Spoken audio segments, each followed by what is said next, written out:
But Sheriff Clay Hollister wasn't lulled by the quiet. From experience, he knew it could be the quiet before a storm.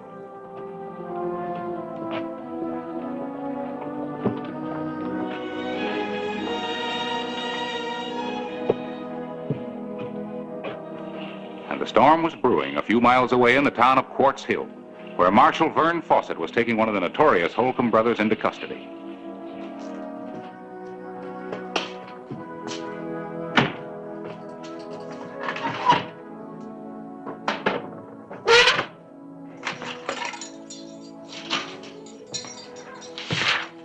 All right, Holcomb. Up. I said up. You sure you want me to do this, Marshal? I'm sure. Now get up. I'm going to make you a deal. You forget all about this. And don't worry about that tin horn that said I did the killing. I'll take care of him. And then I promise you, Marshal, on my honor, nothing will happen to you. What are you talking about? Do you think... I don't think anything, lawman. I know. You just don't go around locking up one of us Holcombs. Especially Braid Holcomb. Didn't you hear about that back in Tombstone? Yeah, I heard about the Holcombs a long time ago. Now let's go. Then you're just not acting real smart, Marshal. Are you? We'll see. Now move.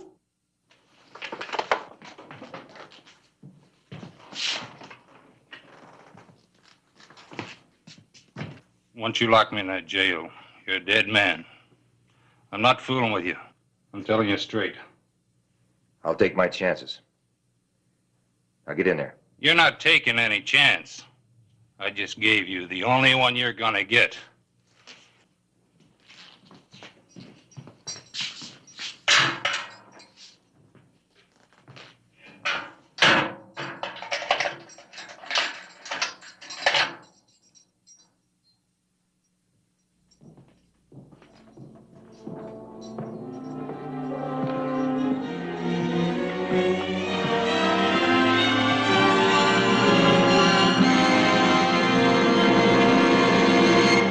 Marshal!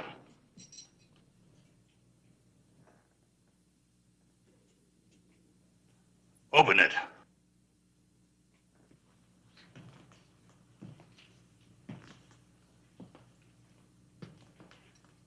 And fast!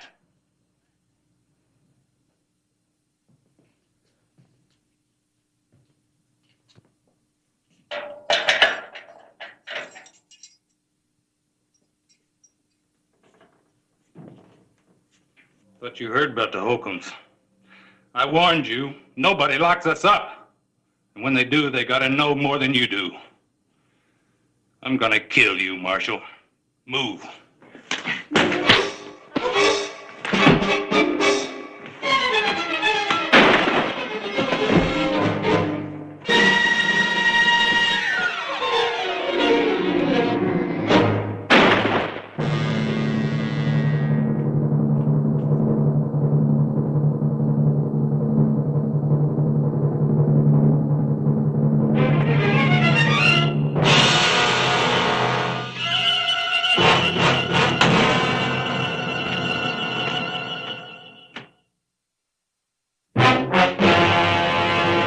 An actual account from the pages of my newspaper, the Tombstone Epitaph.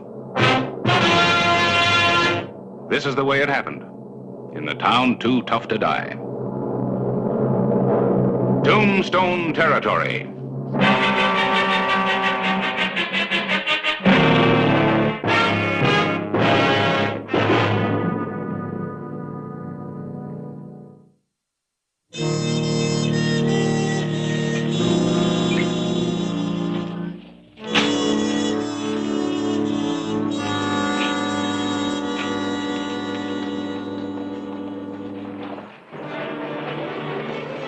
November 10, 1883. The news of the killing of Braid Holcomb by lawman Vern Fawcett had just hit the telegraph wires. Morning, Harris. I guess the normal greeting for a newspaper editor is, any news? When you're answering a sheriff, the reply usually is, it looks like there's trouble. Uh-oh, what's that? Dispatch from Quartz Hill. Vern Fawcett arrested Braid Holcomb. Holcomb apparently tried to escape. Vern killed him. Oh. Killing anybody is unhappy business, even for a marshal in the line of duty. It must be. Because Vern turned in his badge yesterday. Quit cold. Well, just because of the shooting? Dispatch doesn't say. Just says that Holcomb's two brothers and their cousin are out gunning for Vern right now. I didn't think Vern had run. I don't know. They seem to think he's heading back to Tombstone. I hope not. That could mean trouble for his family. Yeah, family feuds come easy for gunslicks like the Holcombs. And for some nice people, too, like the Fawcetts. What do you mean? Well, Vern's brother and father come to a boil a lot quicker than some people. And if the Holcombs start riding them... Yeah, you're right. I'd best go out and talk to Ben and Gabe. Good. I'll go with you.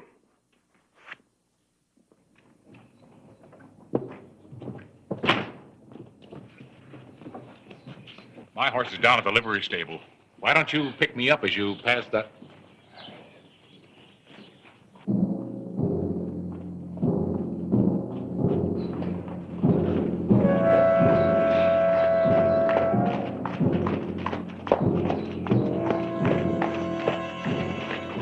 Didn't waste any time getting here, did they? We're going to waste less time leaving. Wait here, Harris.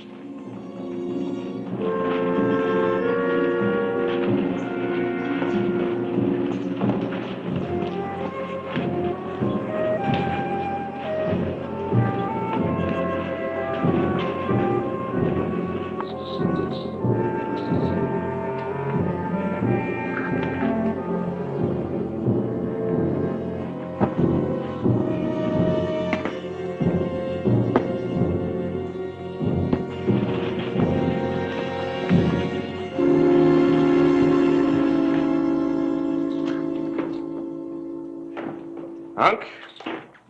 Tip? I guess this must be the cousin, huh? You boys have come to town looking for trouble. You can stop right here. You mean that bushwhacker Fawcett? Even he wouldn't be fool enough to come here. Everybody knows this is where his family lives. Then why have you come to Tombstone? We thought we might mind our own business. You ever try that, Sheriff? Yeah, once that I can remember. Isn't that why two of you spent last spring in jail here? Yeah. Put on 6-7 pounds. Just eating, doing nothing. Well, you go right on doing nothing. Because if you do anything, you'd be lucky just to wind up in jail. Sheriff, you'd be surprised just how lucky we can be. You got until dark to clear out and stay out. And if we don't? Then your luck will have run out.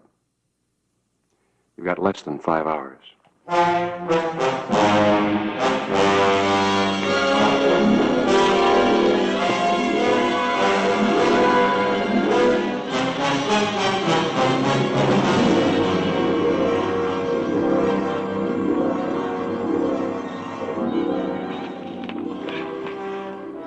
Trouble?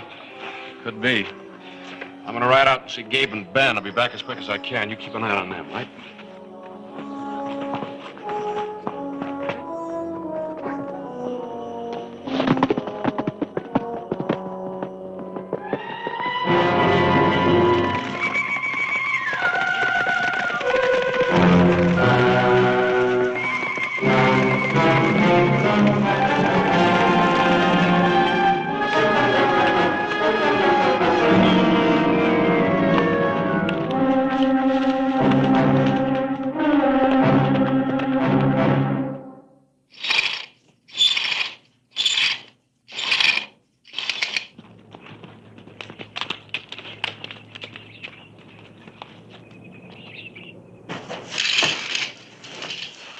Hey, it's the sheriff, huh? So it is. Haven't seen Clay in quite a while. Well, good seeing you. Gabe, Ben? You looking for something, Sheriff? Oh, no, just noticing your haying. For just the two of you, you do a real good job. You know, if I had a spread like this, I'd quit my job so quick it'd make your head spin. Maybe, maybe not. The lawman in our family don't feel that way. Maybe Vern does. When was the last time you heard from him? We got a letter last week. Clay, there's something on your mind. What is it? You don't know? Now what? Vern turned in his badge yesterday. Do you know why? All we know is that he quit his job right after he killed Braid Holcomb. And Braid's two brothers and his cousin are out after him. You saying Vern yellered out? I'm not saying anything. You're sure hinting it, though. Ben, please. You figured Vern came back, huh? I just hope that he hadn't. Don't worry. The Holcombs show their ugly faces around here. They'll get them blown clear off. Holcombs are my problem, not yours, either of you. Is that clear? Listen, if they come gunning for us or Vern, then the only thing Don't get so all fired excited, Ben. You already seen the Holcombs? They're around. And if Vern shows up, I want you to keep him out of sight. You mean hide like he's scared? Maybe you think he is. Clay, you're the law here, but you got to do something fast. If we get in trouble with the Holcombs, we'll blow them clear into the next county. You remember, Gabe. I've warned you.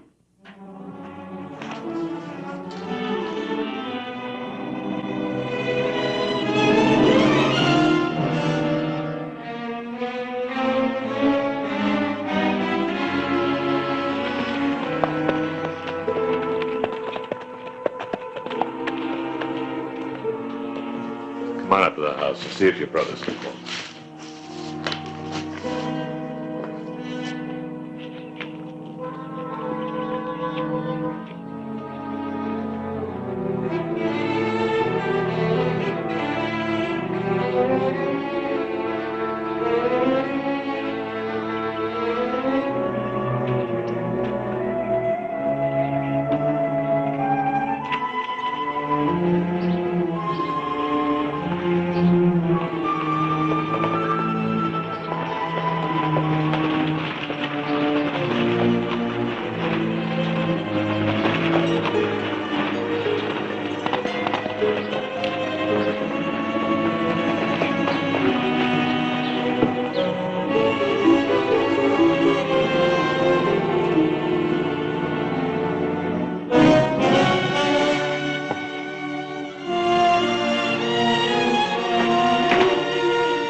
There? They didn't even know what had happened. What about them? They're still in the Alhambra. Probably stoking up on Dutch courage. Yeah. Think there'll be trouble even if Vern doesn't show up? Even if. I hope he's 1,000 miles away from here by now.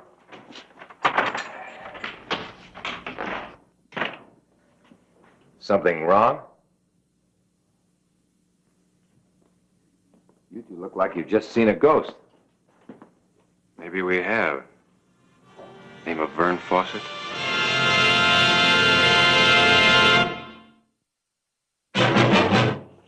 Ex-Marshal Vern Fawcett had returned to Tombstone.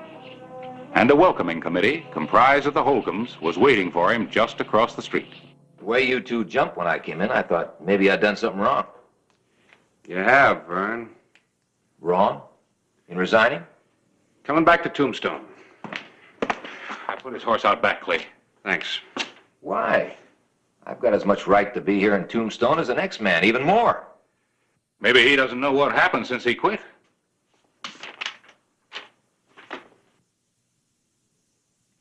You think they ran me off? The Holcombs? Something did.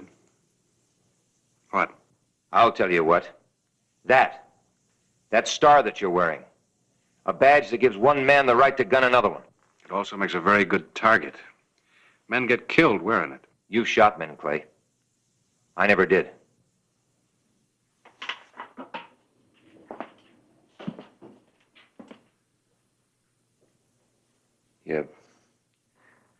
You squeeze that trigger. You feel that gun jump in your hand. You watch a man as he crumbles, sprawls. Then you hear that rattle in his throat. Vern, Yeah? the Holcombs are across the street right now, just waiting to get even. We're lucky they didn't see you when you rode up. You mean you're letting them stay? Not stay, just wait. Look, I don't like killing any more than you do. Killing or being killed. Clay didn't want to do anything until he was sure you and your family were safe. Where do you think you're going? Over there to face 3 guns? Are you prepared for that? I'm going to ride out to the ranch. Maybe stop by and tell Sally I'm back. Sally. Sally Reed, my girl. No, you're not.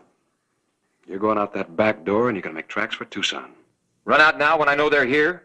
I think that's what you want, too, Vern. Look, it happens to everybody one time or another. Something about seeing another man die makes you sick. But there's nothing to be ashamed of in getting buck fever. No matter how I feel, I can't run out on Sally, or my dad, or my brother. You're not running out, Vern. You just ride to Tucson. Sit tight. I promise you I'll talk to Ben and Gabe and make them understand that you're doing it for their sake. And if I won't? And you're going into one of those cells. Protective custody. Don't you mean you're going to have to put me in? You want to make a break? Go ahead. Try it.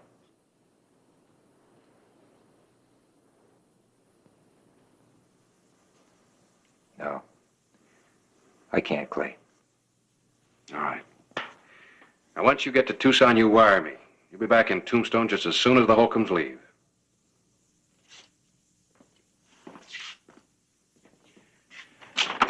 Road to Tucson goes by the crossroads to their ranch. I know it. I'll make sure that he goes right on past. I'm going to follow him. And I'm going to talk to Gabe and Ben. And once they know that he's in Tucson, they may follow him. Until we're sure that the Holcombs really are gone. Oh, and if they start making trouble, try to stall them until I get back.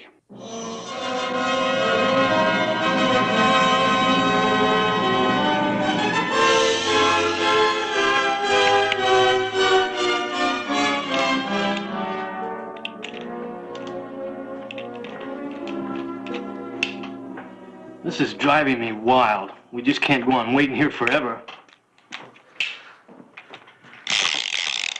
Here's your gun, Pa. Get your own gun cleaned. If he's not here by the time you're ready, the 2 of us are going into town. We're not going to let him face 3 guns all by himself.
All right, let's go. We'll cut across to the back road.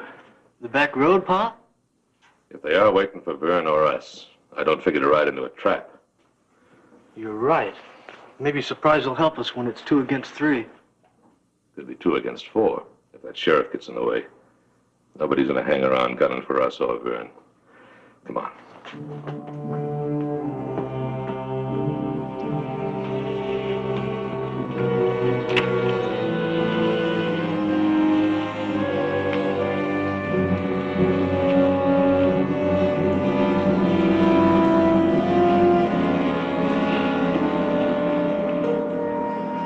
Let's sit down. I'll go take a look.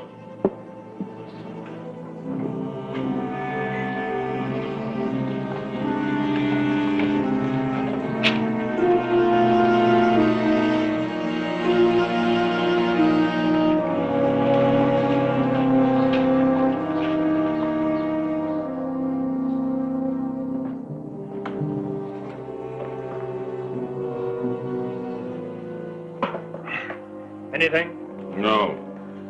We're running out of time.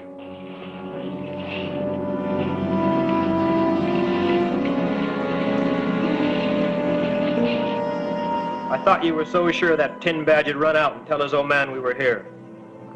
If they're waiting for us, we're sure not going to disappoint them. One more drink and we'll start riding.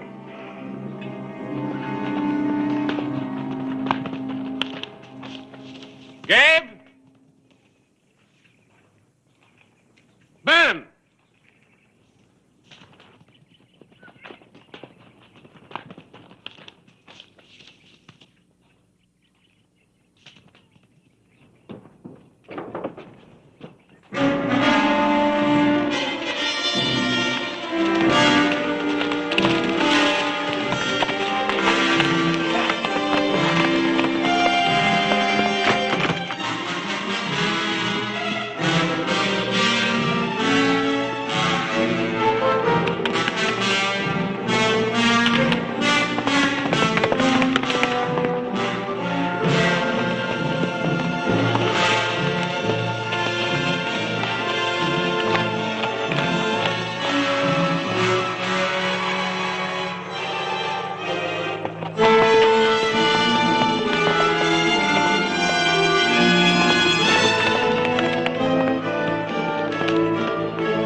Check your gun.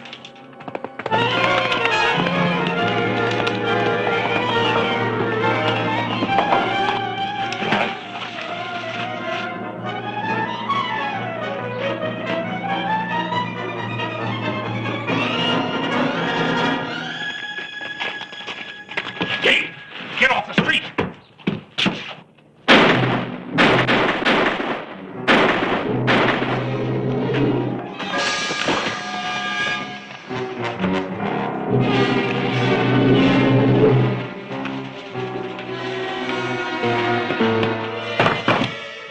Get a gun.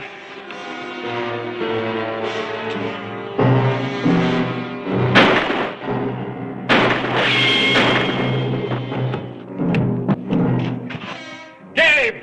Get back here! I'll cover you! Ben!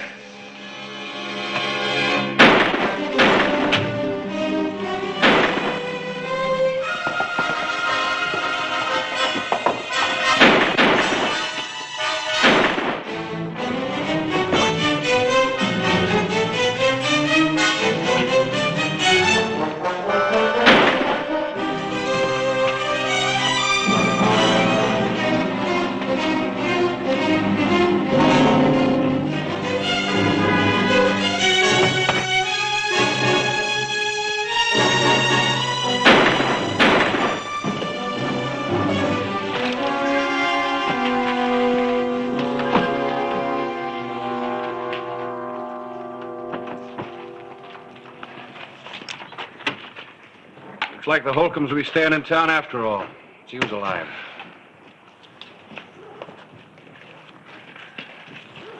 You were right, Clay. Buck fever's like anything else. Give it the right medicine and it'll burn itself out.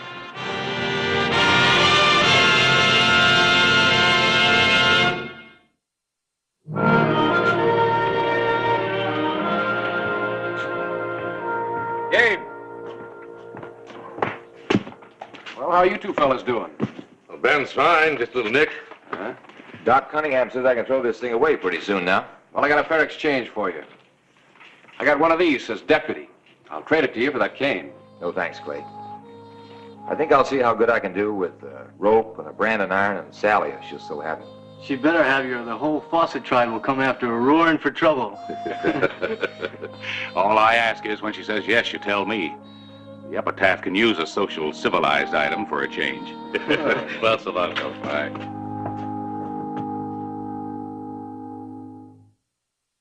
Whistle me up a memory, whistle me back where I wanna be, whistle a tune that'll carry me to Tombstone territory.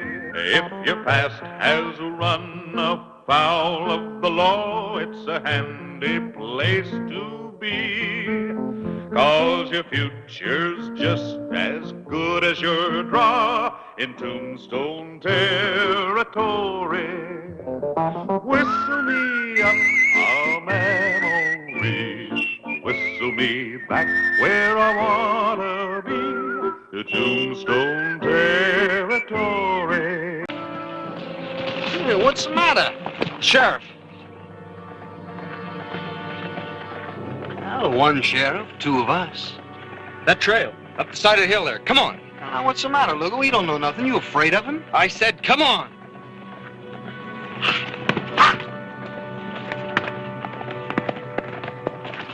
Morning. You been in Tombstone? Yeah? Why? You resemble somebody I'm looking for. I'd like to ask you some questions. Hold it! Hold it!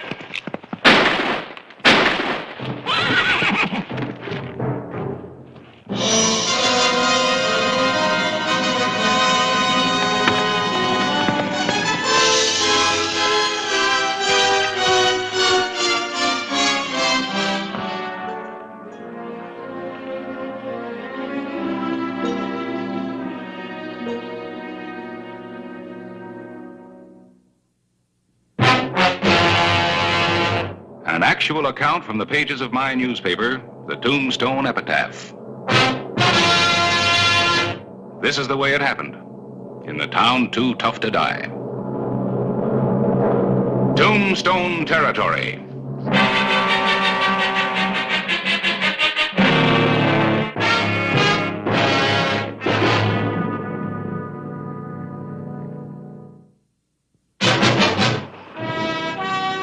Noon, December 9, 1884. A young and unknown gunman lay seriously wounded after a reckless attack on Sheriff Clay Hollister. Outside of his wound, he may be going into pneumonia. Who is he, Clay? I don't know for sure, but he answers the description of a kid who's been reported hanging around the bank. I started asking questions and he started shooting. Well, somebody's got to be with him every minute. I'll hire a nurse. The county will foot the bill. Fine, but where are we going to get one? The hospital's short now. How about Mary Rice? She's helped out before. She's on her way to Prescott this afternoon on the stage to visit her folks. Maybe she'll put it off. Well, maybe, for you. Galeyville, town of a black and lurid history. The only inhabitants, the lawless.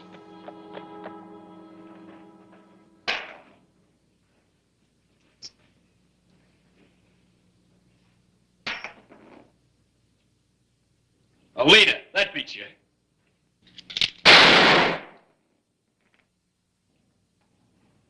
You're getting too good, Snyder.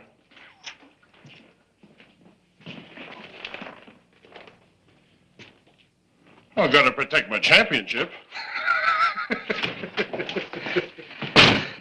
Trouble. Eddie?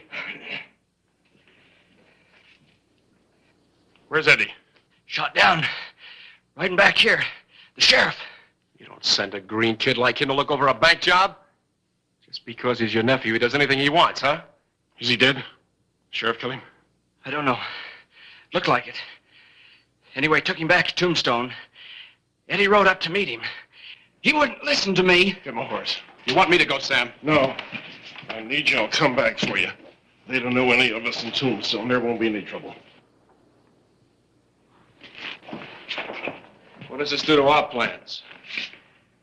We didn't come all the way from the Dakotas for nothing. I appreciate you staying, Mary. Well, maybe someday I'll learn how to say no to you. I'll do everything I can for him, Clay. Doc Cunningham doesn't give him much of a chance. We'll see.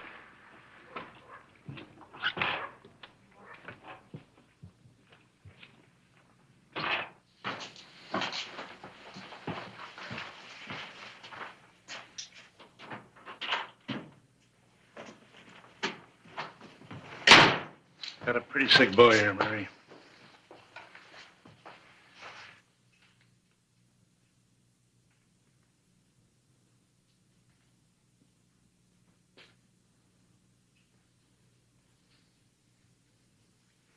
"103 fever and still going up."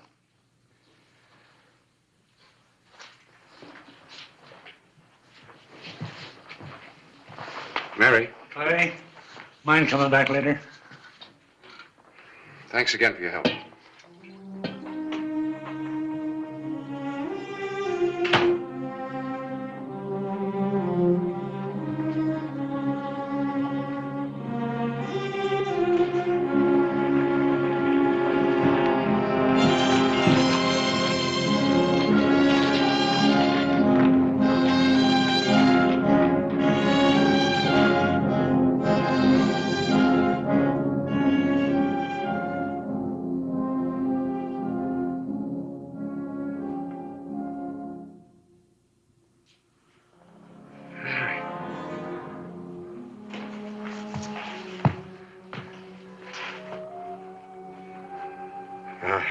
Sure picked the right nurse, didn't I?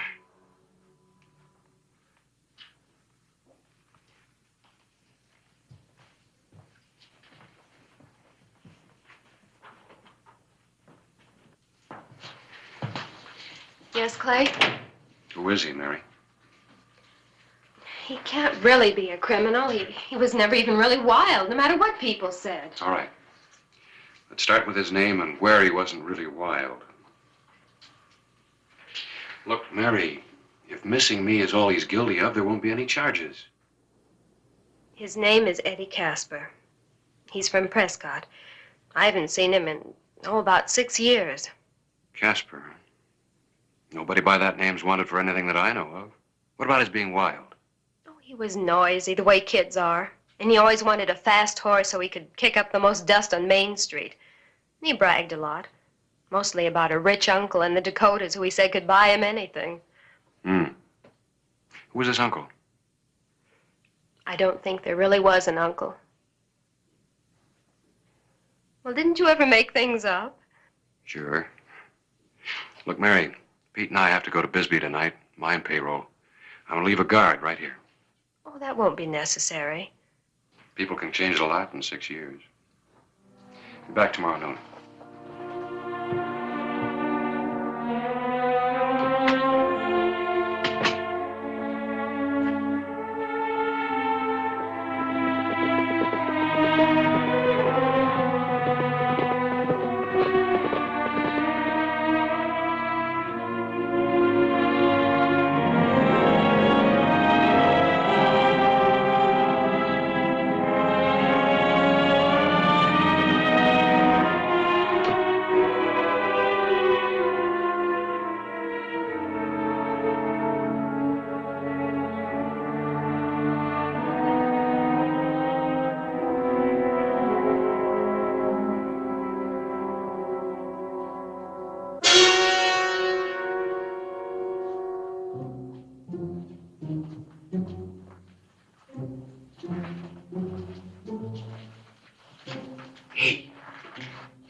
Hey, fella! It's all right how you hit him, gents.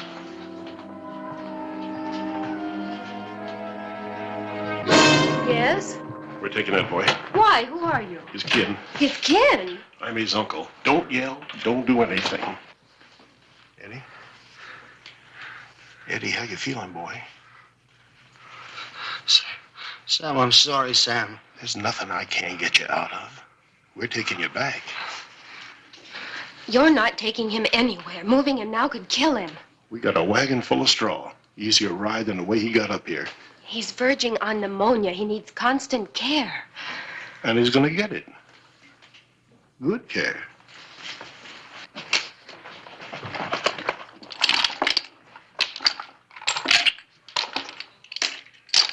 From you.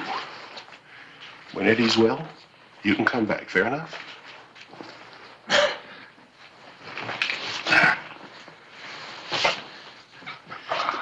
Easy with him now. Easy.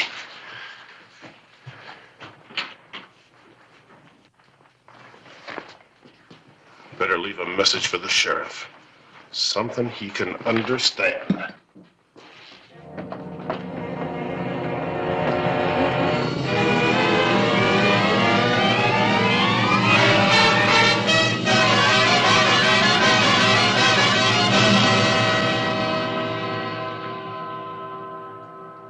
Take any stock in that? Yep. That's not going to keep me from following him.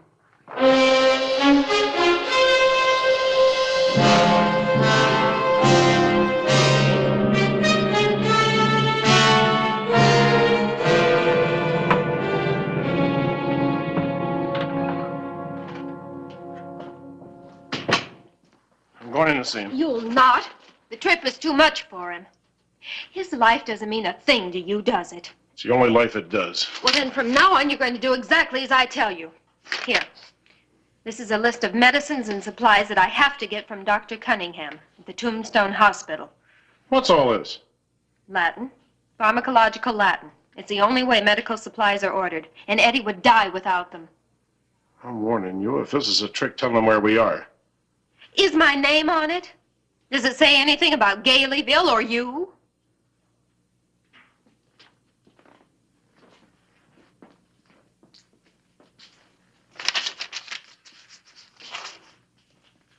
If this is a trick, there's going to be a dead doctor and a dead nurse.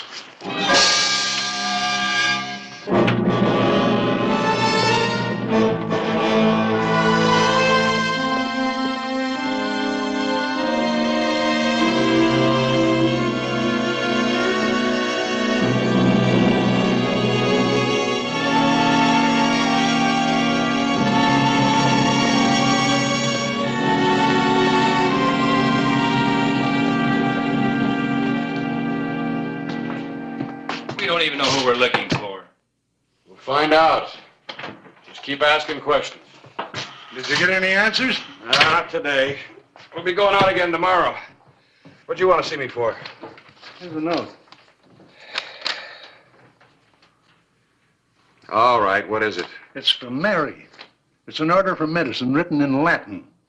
And directions, maybe where to find her. Vicus Latus, village of the bandits. Mons Magnum, large mountain. And northeast. Vicus Latros. Galeyville. Should I start getting a posse together? No. It's about a posse 10 miles off. Kill Mary, like they said. Maybe one man might make it. I'm starting tonight for Vicus Latros.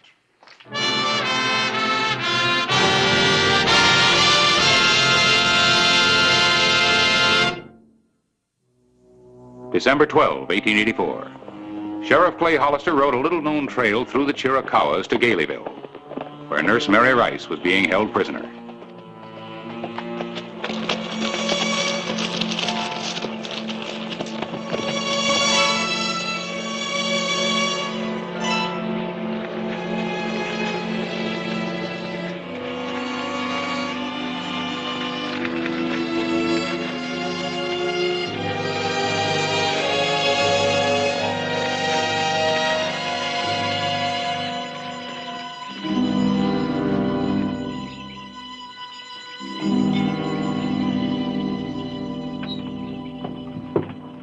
Eddie looks real good this morning.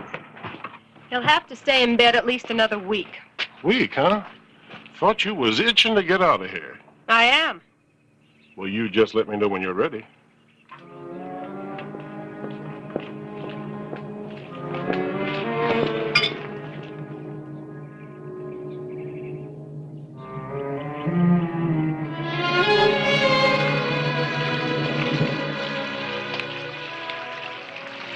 I don't have to be watched.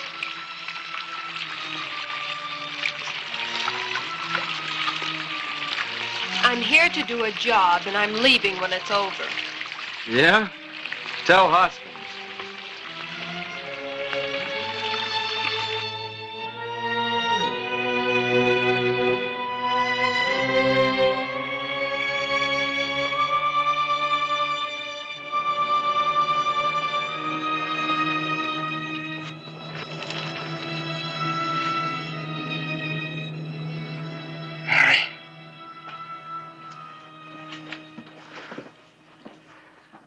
here, Eddie.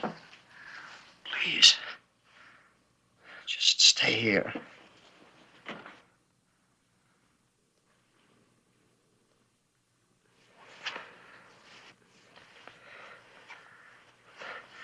Something I want to tell you when I'm better. Something important. Yes, Eddie. When you're better.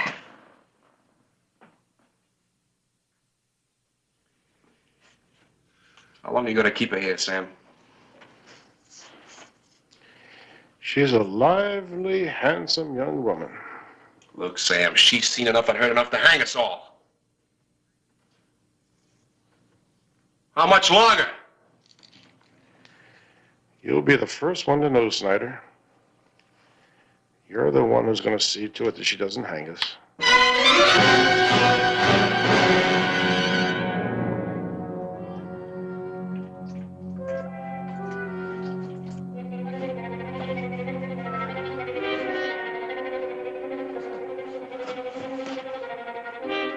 Come on. We're getting out of here. I can't leave him, Clay. Not yet. He's just not well enough. And when he is well enough? Then they'll let me go. Oh, Clay, when I sent that message through to Dr. Cunningham, I didn't mean that... What did you mean? Well, we can't leave him here to die. Look, Mary, be sensible. They'll never let you leave here. Clay, I've got to help him. And I don't mean just as a nurse. I can persuade him to leave here, to give this up. I know I can. Oh, please, Clay, let me talk to him in the morning. All right. You talk to him. Thank you. But regardless of Eddie, I'm getting you out of here at noon tomorrow. Find some excuse for going for water. But they always keep a lookout there. I know it. Don't you worry about him. All right, I'll be there.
Eddie, please listen to me. Tomorrow you can spend the whole day just reforming me. You were almost killed. Didn't that prove anything to you? Yeah, it proved a lot. To hit what I aim at, like Clay Hollister. Nobody can keep you here. Soon you'll be well enough to leave. I'll help you.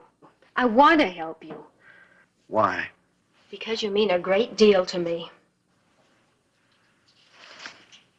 Enough to go away with me? Eddie, do I have to be in love to want to help you?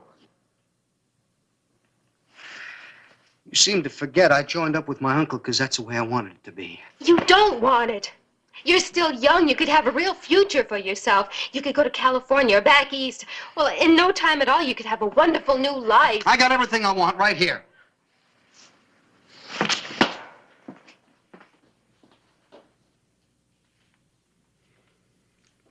I'd like to see my uncle now.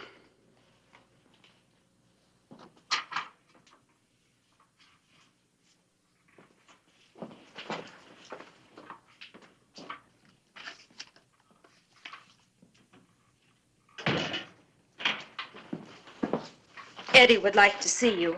All right.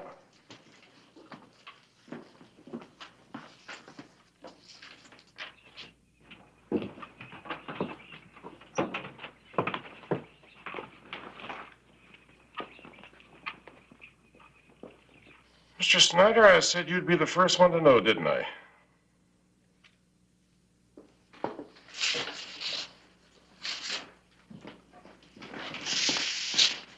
Quietly, Mr. Snyder.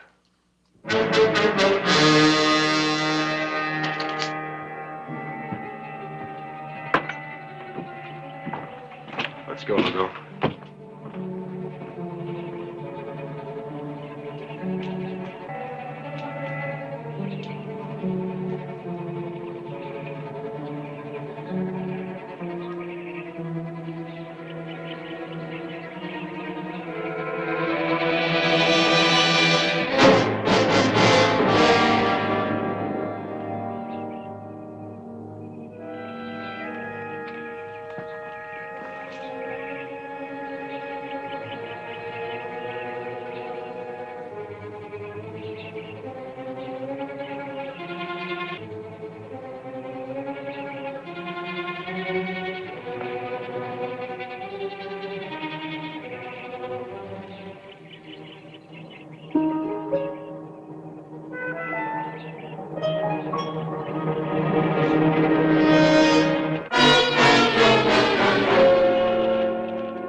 She's not going for water. She's going to meet Hollister.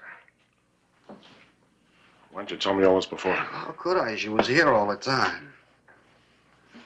I'll take care of the sheriff, Eddie. Sam, what about Mary? She's been dead since we brought her here. You made your choice when you joined us, boy. You haven't got any now. Yeah, you're right. I haven't any now.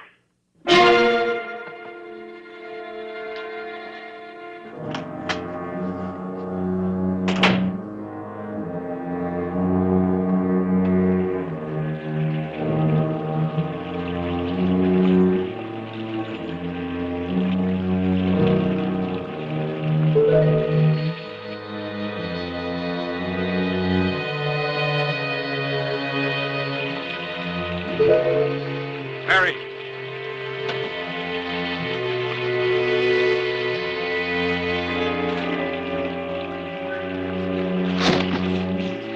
Left the horses half-mile up the trail. Come on. Parks! Parks!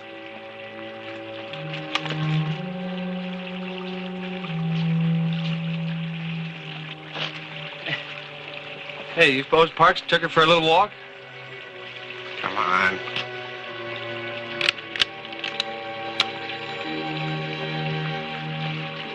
All right, drop your gun belts.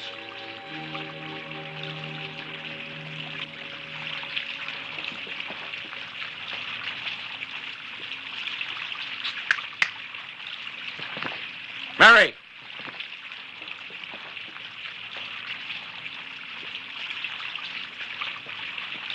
Pick him up.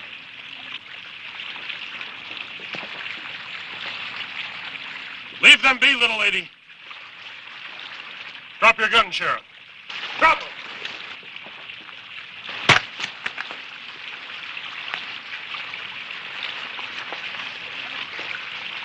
Shoot them, both of them. You afraid of the girl? It's just me that you have to shoot. I said shoot them.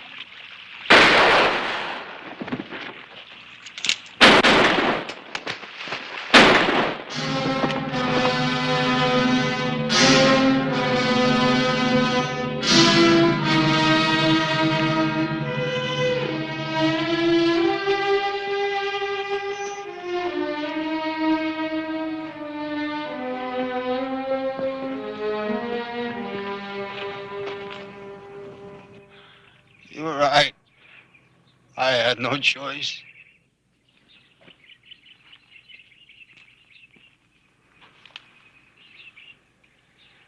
There's nothing more anybody can do for him, Mary.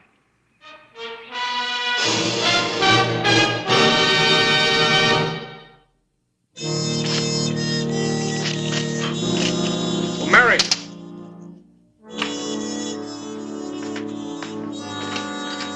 Come in. I've been meaning to return this to you. You left it at the hospital. Thank you, but you keep it. I'll pick it up when I come back. Back? From Prescott.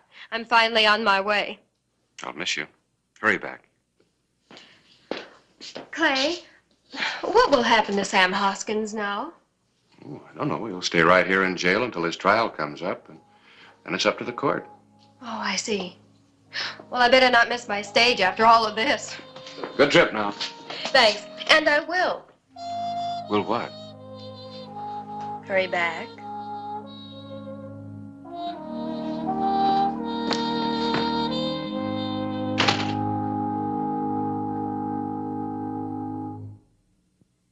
Whistle me up a memory, whistle me back where I wanna be, whistle a tune that'll carry me to Tombstone territory.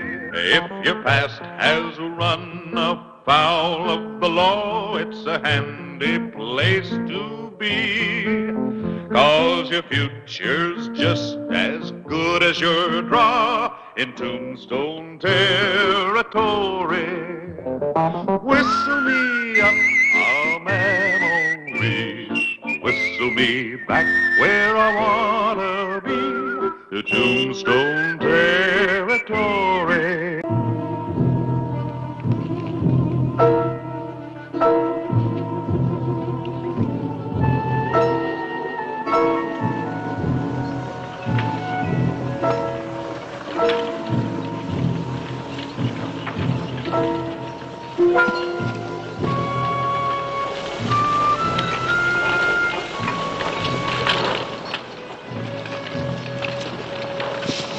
Me first, gentlemen.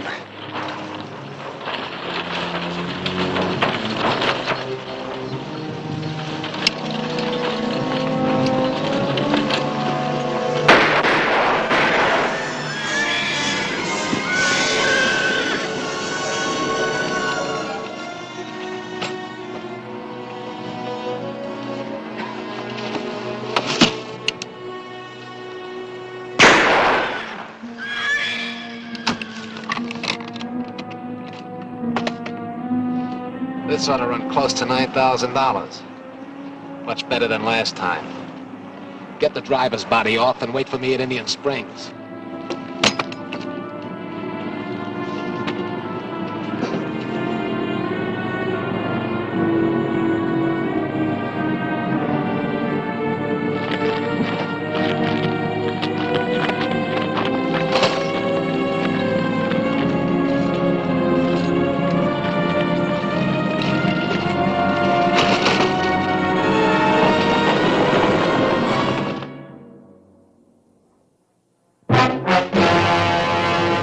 An actual account from the pages of my newspaper, the Tombstone Epitaph. This is the way it happened, in the town too tough to die. Tombstone territory.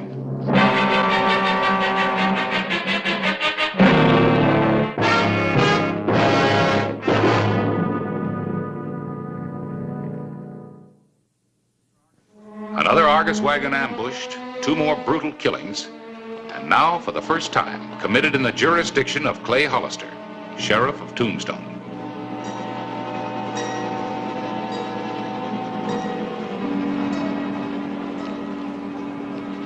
Driver and the shotgun guard from the Argus mine shipment.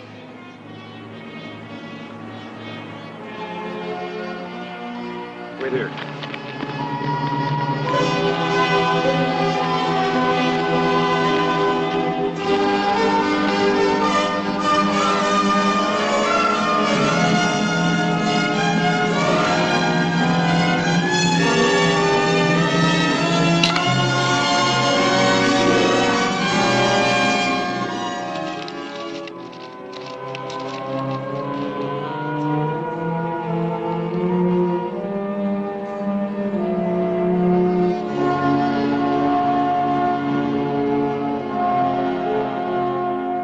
You think it's the same 3 men?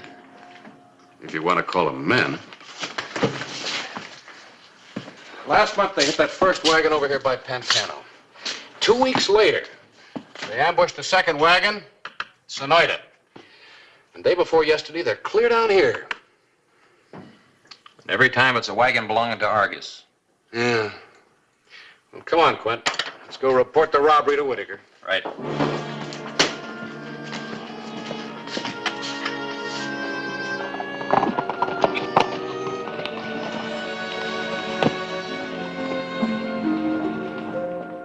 And all 3 of them got away?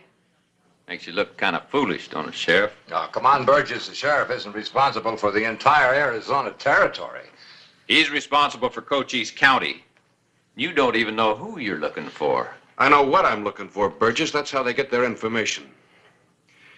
They must have known where each of those shipments was heading and along what trail. Now, Clay, you've seen how cautious we've been. We've followed every suggestion you've made. Each time the wagon was carrying what you people call a small shipment of silver. That's true. Less than $10,000 in silver ingots. The big shipments haven't been touched. Any explanation? Yeah, big shipments have 2 or 3 guards. Do that with a small load and it'll get through. He's got a point. Sure, he's got a point. An experienced guard costs $100 a day. Men like Bat Masterson, even more. You put 2 or 3 of those on our small shipments, there goes our entire margin of profit. When's our next wagon going out? I'm not certain. I'm driving that wagon myself, guard or no guard. Thanks, Burgess. I'll think it over.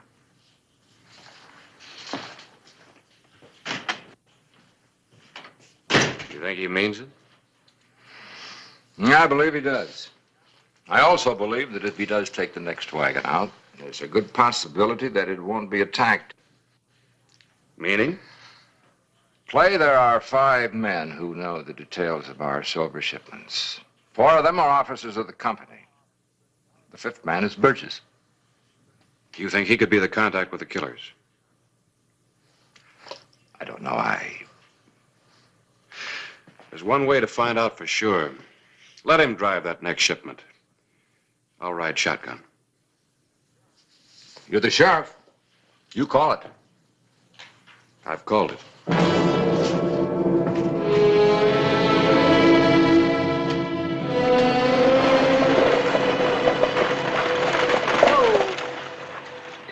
These go to Globe, and this bundle's for Tucson.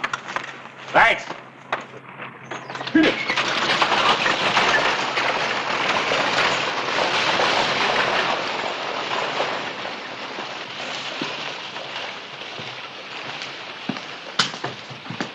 How many papers do you send out, Harris? About 700 now. The epitaph practically saturates the territory. I can believe that. I even found a piece of your front page out where that last Argus wagon was ambushed. Is that your only clue? You can call it that. Good morning. Good morning, Mr. Whitaker. Suppose you can find advertising space for this in tomorrow morning's paper? Mr. Whitaker, for an ad that big, I'll print a new page. I'll see you later. Oh, Clay, if you got a moment, I'd like to talk to you. All right, I'll wait outside. Good. Still short-handed, huh? Yes, can you read it all right? Steady jobs in Tombstone for dependable men. Set it up in that big black type. I'd kind of like to attract the attention of the out-of-town readers. Let's see. Immediate openings for 10 drillers, also pushers, teamsters, and hard rock miners. Highest pay. Just set it up like the other ads. Sure will. And, thanks, Mr. Whitaker. Just bring some help to Tombstone. Clay, you still willing to ride guard on our next wagon? Of course. You'll be riding with Burgess. Does he know about it? No. Well, when do we leave? Monday morning, 8 o'clock. Sure hope I'm wrong about him. Just have to wait and see.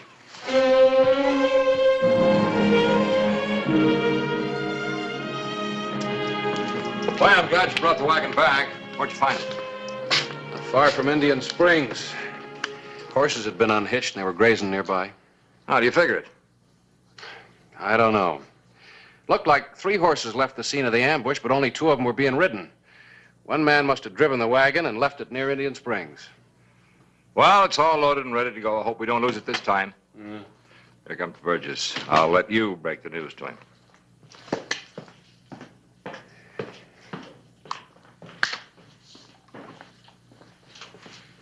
Well, Hollister, what are you doing here? Oh, I thought you might need some help on this run. Don't know as I do. From you, that is. Well, you're going to get it anyway. I've decided to ride shotgun for you. Oh? When did you decide? A couple of days ago. Kept it a secret, huh? You and Whitaker. So I'm the one who's been tipping off them bushwhackers. You just concentrate on getting this wagon through to Tucson. Was I you, Hollister, I wouldn't trust me any further than I could throw one of them 90-pound ingots we're hauling. Have a cigar. No, thank you.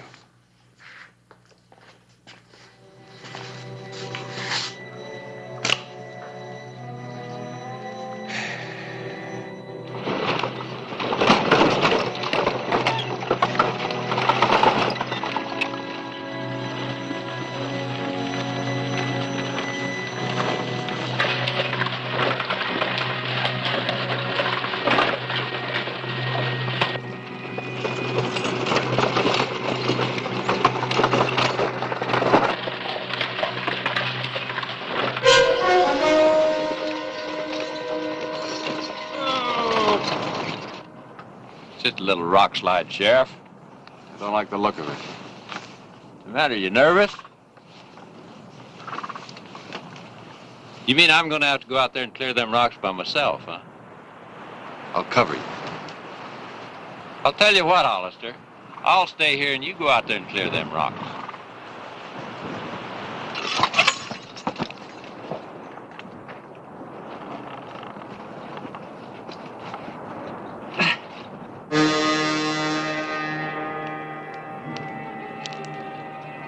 Wait till I see that Whittaker accusing a man just because...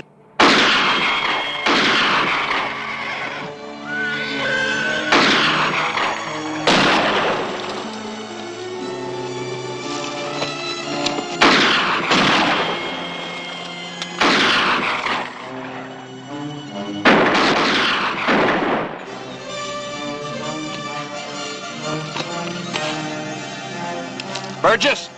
I'm all right. Stay under cover.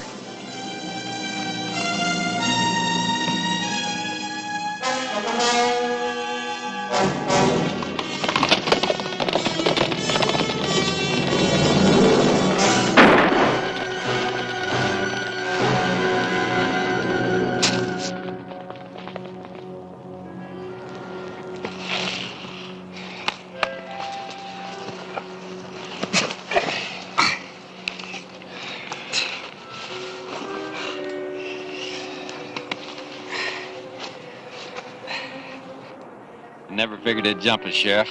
Sorry.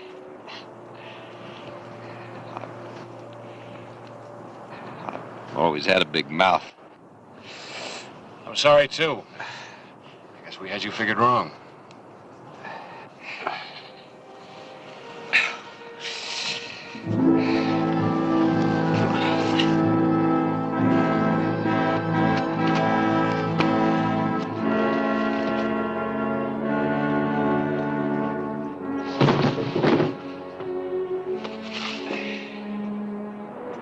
You all right?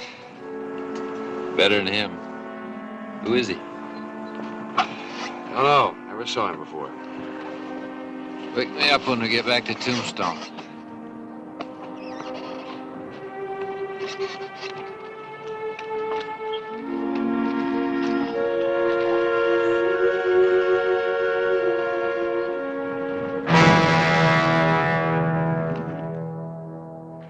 Very grateful that Burgess is alive. Clay, I sure owe him an apology. Yeah. I guess we misjudged him. Oh, that killer you brought in, who's he? Body's still unidentified. And the other two men? I only saw their backs as they were riding away. Well, don't feel too badly about it, Clay. Burgess is alive. You did bring back the silver. There is one thing. I was wondering if there could be any... Yes? Sorry, the clerk said to come in. Oh, I imagine you're looking for a job? Yeah, that's right, a job. I'm sorry I can't see you now. Just wait in the hall. Yes, sir. You were saying? Oh, nothing. Just that there's no new evidence. I'll let you know if anything comes up. Oh, thanks, Clay. Thanks for everything you've done.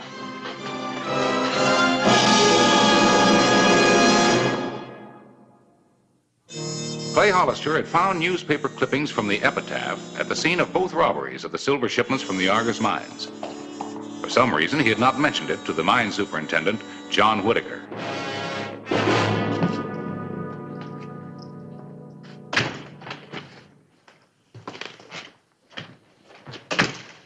Guess you heard we had a little trouble. Yeah. You know better than to come into Tombstone. That tin star didn't recognize me. Doesn't make any difference. He'll never get us. No one will if you follow orders. Just keep on storing the silver at Indian Springs.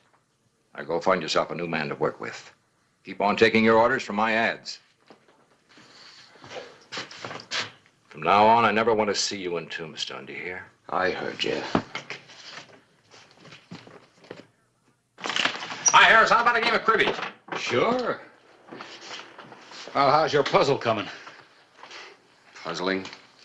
Whitaker keeps changing the route of silver delivery to Tucson, and he still keeps getting robbed. It just doesn't make any sense. It makes sense to somebody. Somebody's making a fortune. Yeah. Harris, do you remember that piece of your front page that I found out where the other Argus wagon was held up? Yeah? The October 11th issue, you said. Uh-huh. Did Whitaker have a want ad in that issue? Well, I don't know. Let's find out. What about our game? Later, Quinn. Later. Later.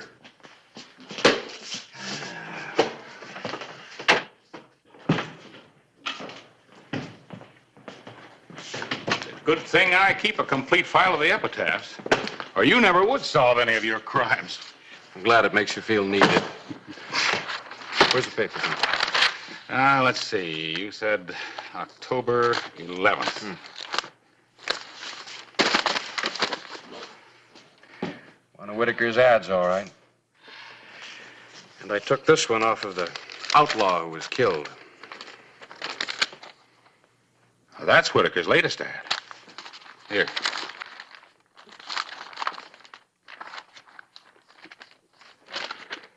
There it is. Printed 4 days before Burgess and I were ambushed. You know, Harris, this hold-up gang may be getting information on time, destination, and route of these shipments from a code in these ads. Well, how? John Whitaker writes these ads himself. I know, but Burgess and Whitaker are the only two men outside of the owners of the Argus who had the information on these shipments. And Burgess cleared himself yesterday. Harris, I need your help. I want to go over every one of Whitaker's ads, and if there's a code, we'll break it. All right. Let's start here and work back.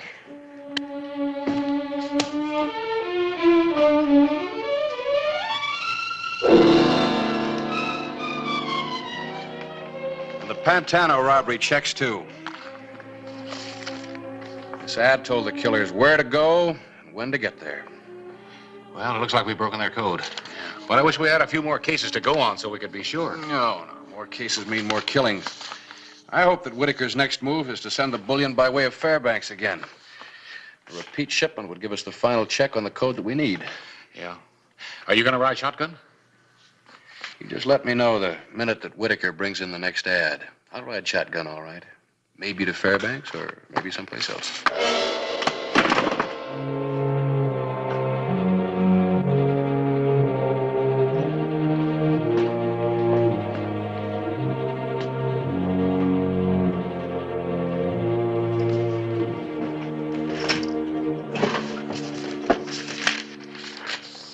Carol.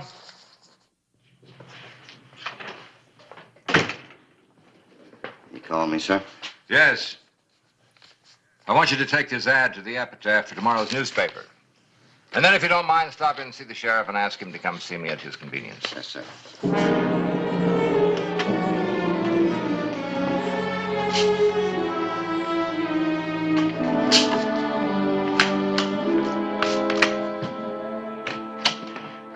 According to this, you'll need that next Tuesday.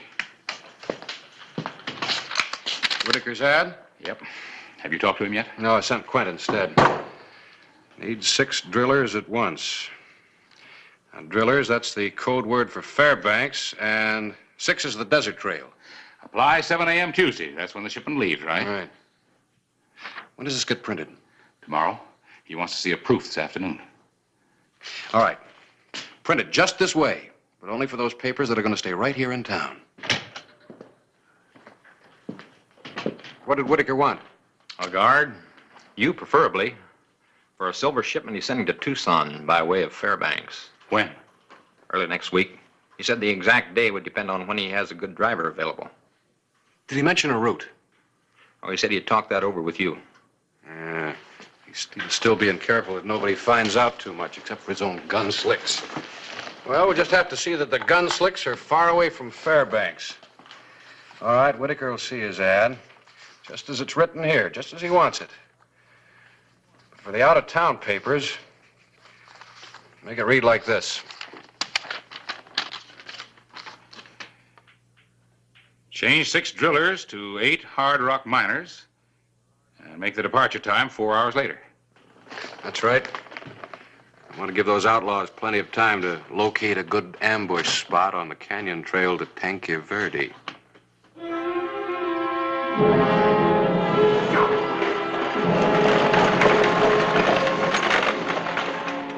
Flagstaff, needs for Phoenix, needs for Prescott. That's it. Get in.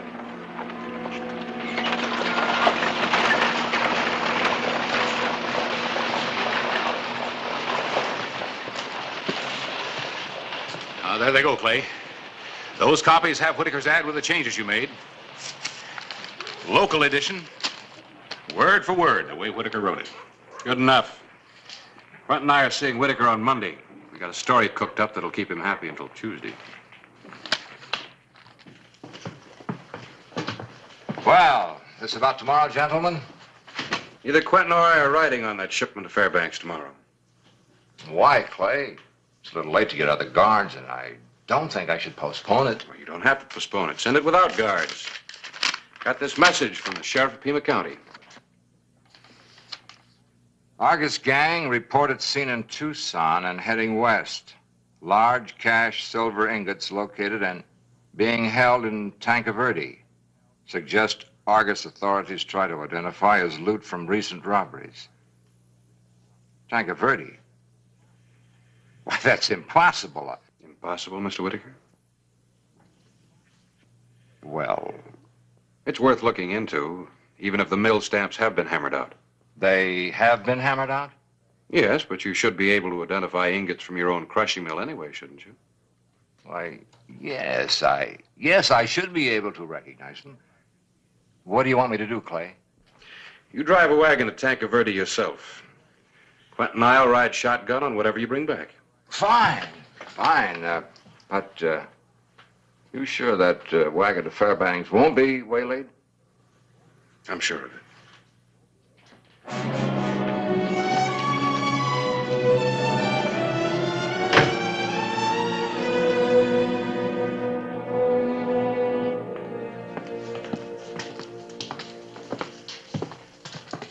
Looks like we got us an alert shotgun rider today. Well, you know how these kids are. Stay up all night and still expect to do a good job in the morning. Are we ready to go? And why don't you grab yourself a couple of winks so you'll do us some good on the way back with the silver? Oh, I could sure use it.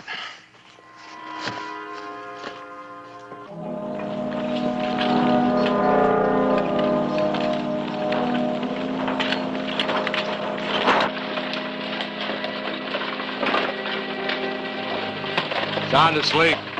I guess we really don't need him with an empty wagon. Nope.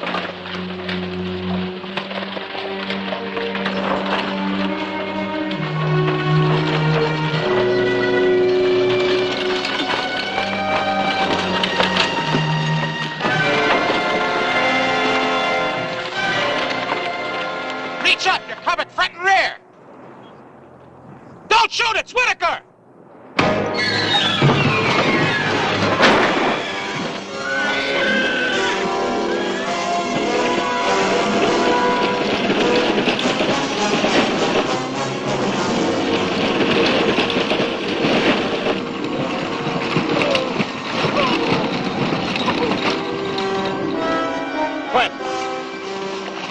Hold him.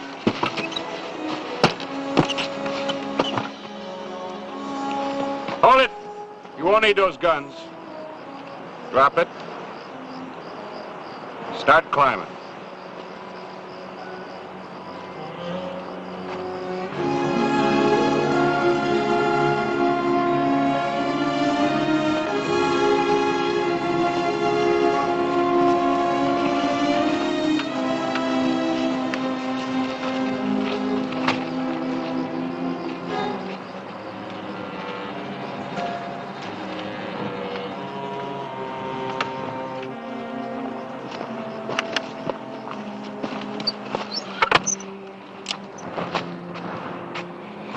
nice shooting back there, Quint.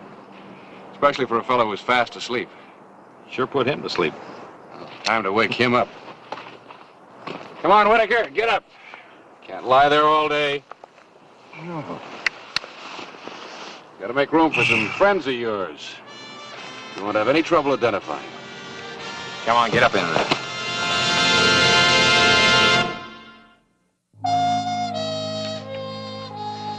The whole territory will be interested in today's paper, Clay. Hey, it seems kind of light, Harris. What's the matter? Not as much advertising as usual? I'm not complaining. At the rate Whitaker was robbing the Argus mines, they couldn't have paid the bills much longer anyway.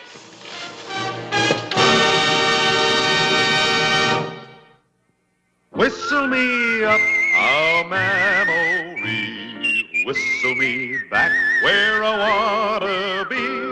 Whistle a tune that'll carry me to Tombstone territory. If your past has run afoul of the law, it's a handy place to be. 'Cause your future's just as good as your draw in Tombstone territory. Whistle me up a memory, whistle me back where I wanna be, to Tombstone territory. A $20,000 shipment of bank cash destined for Tucson was being transferred from the stagecoach to the Wells Fargo safe to be held overnight.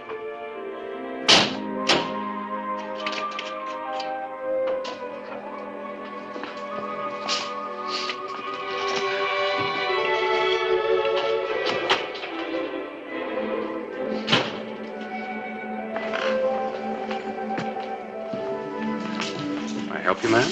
You're the sheriff. Clay Hollister. And you're... Liz Dalton. I just came in on the stage. I'm staying in town overnight. I'm on my way to Tucson. It's my first trip there. Oh, it's too bad.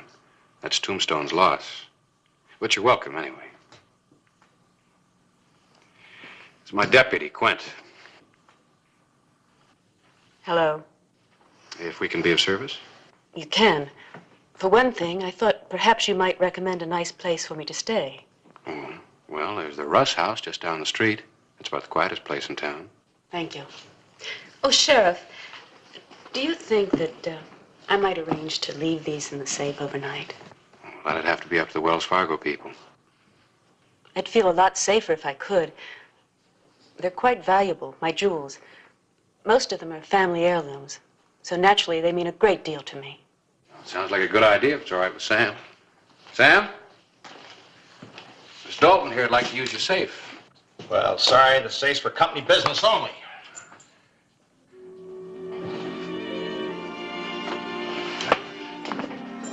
I'm really awfully sorry, Miss Dalton. You understand how it is, company policy. Please. I'd sleep so much better tonight if you would. Couldn't you do it as a personal favor for me?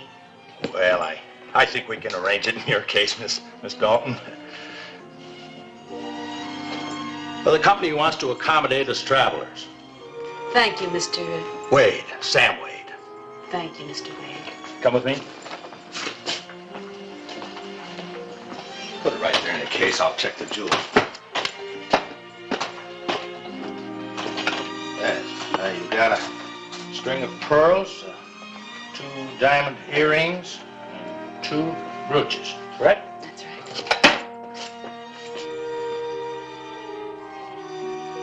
Quint. Quint? Yeah. What is it?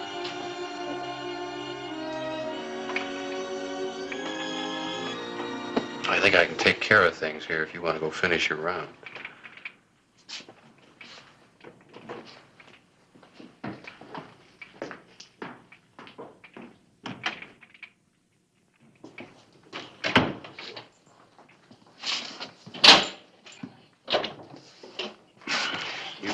You should enjoy Tucson, Miss Dalton. Of course, they haven't got anything there that we don't have right here. Maybe a little bit more of it. I'm sure I'll like it, Sheriff. There. I feel a lot better now. Don't close it. My name is Packard, Judd Packard. I'm sorry about that holler, but I'm carrying over $1,000 in cash here, and I certainly would like to lock it in your safe overnight, if you don't mind. You're sure doing a Russian business today, Sam. I'll take care of you, Mr. Packard, just as soon as I give this little lady here a receipt. An actual account from the pages of my newspaper, the Tombstone Epitaph. This is the way it happened. In the town too tough to die. Tombstone territory.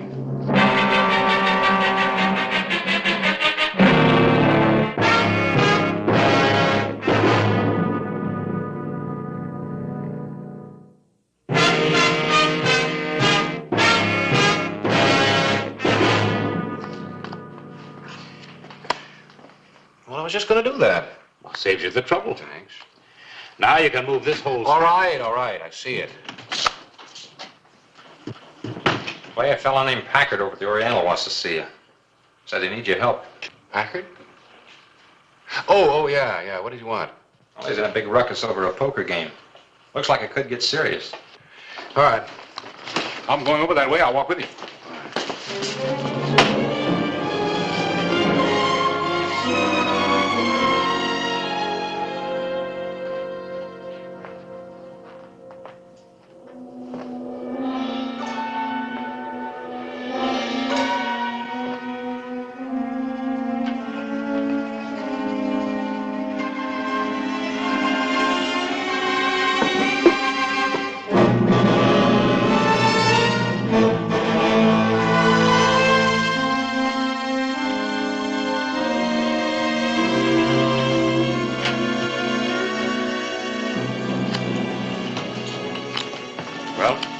All right, here's the sheriff. Now he'll vouch for me.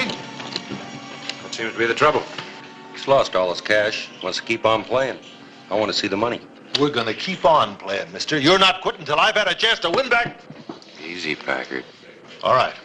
But you tell this man I got $1,000 cash in the Wells Fargo safe. That's right. Why didn't you just show him the receipt? Well, I don't have it with me.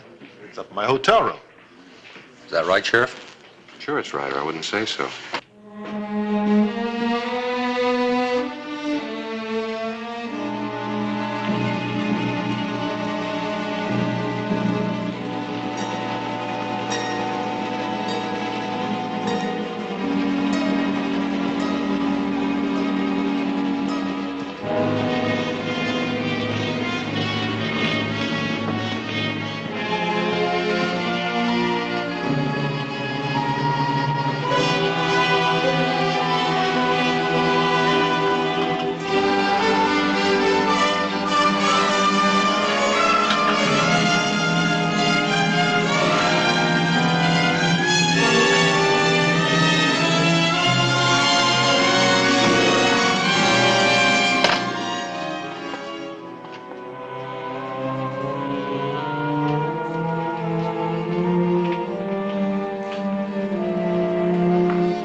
One more thing. No more squabbling.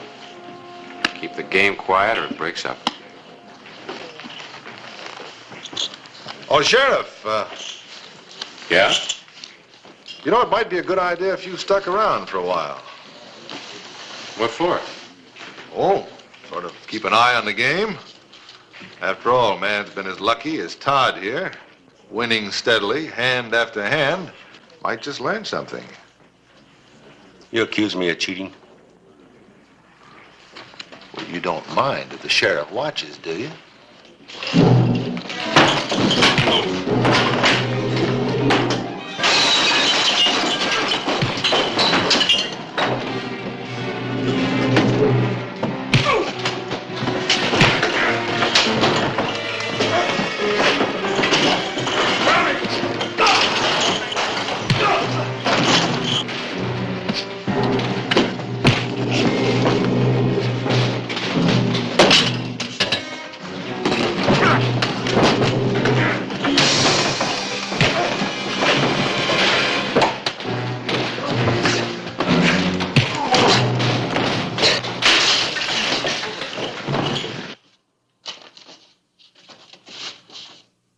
You never can tell about people you're traveling with.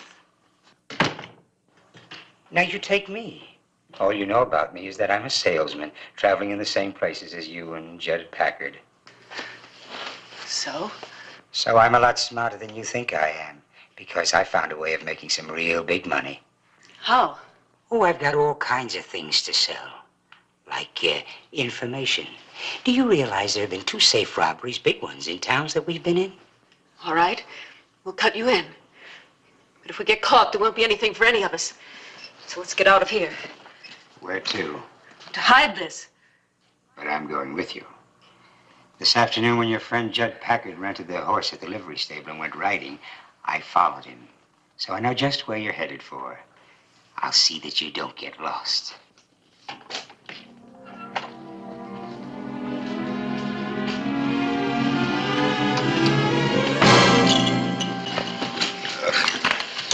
You all through, Packard? Yes, I'm through. All right, shut up. You really wrecked this place. Now you're going to pay for it. I'm not going to pay for something. You want to spend some time in a Tombstone jail? All right, I'll settle up in the morning when I get my money out. All right. Now I suggest you head for your hotel room. The rest of you can head for home, too. This card game's over.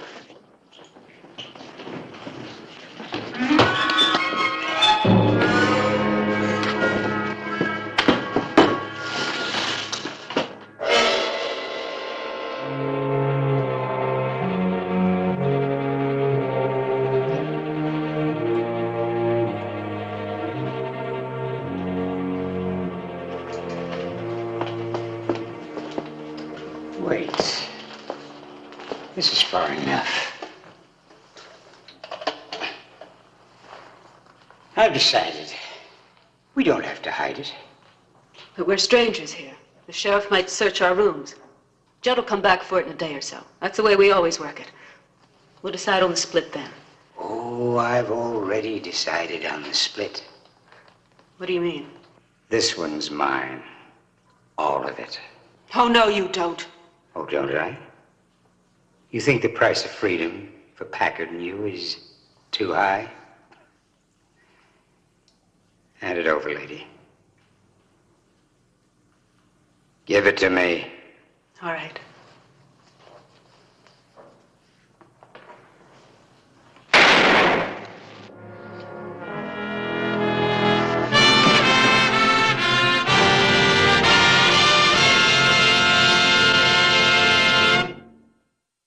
A few hours later, the same night.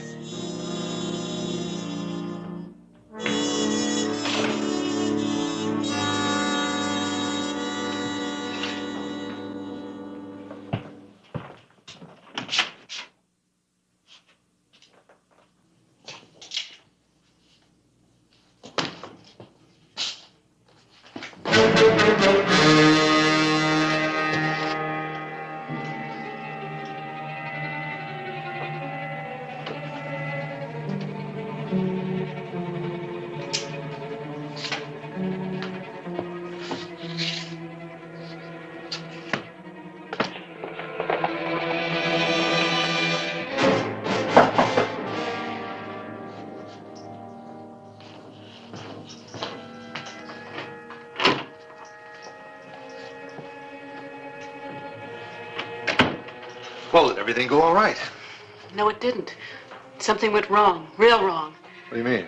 What happened? You remember that little man that came in on the stage with us? Kept trying to make conversation? What about him?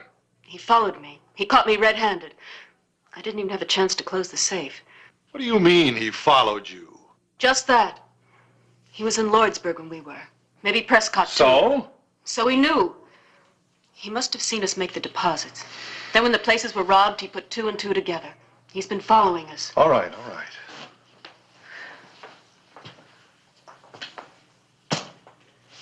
How much does he want? He wanted it all. He wanted it? Oh, you mean you settled with him?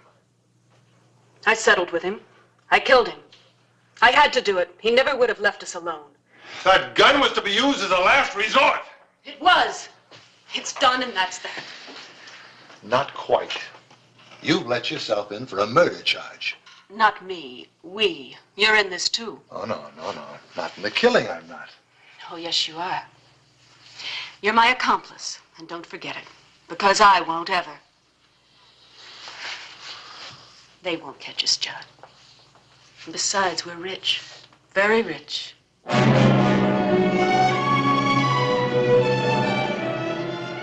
Early morning, October 10, 1882.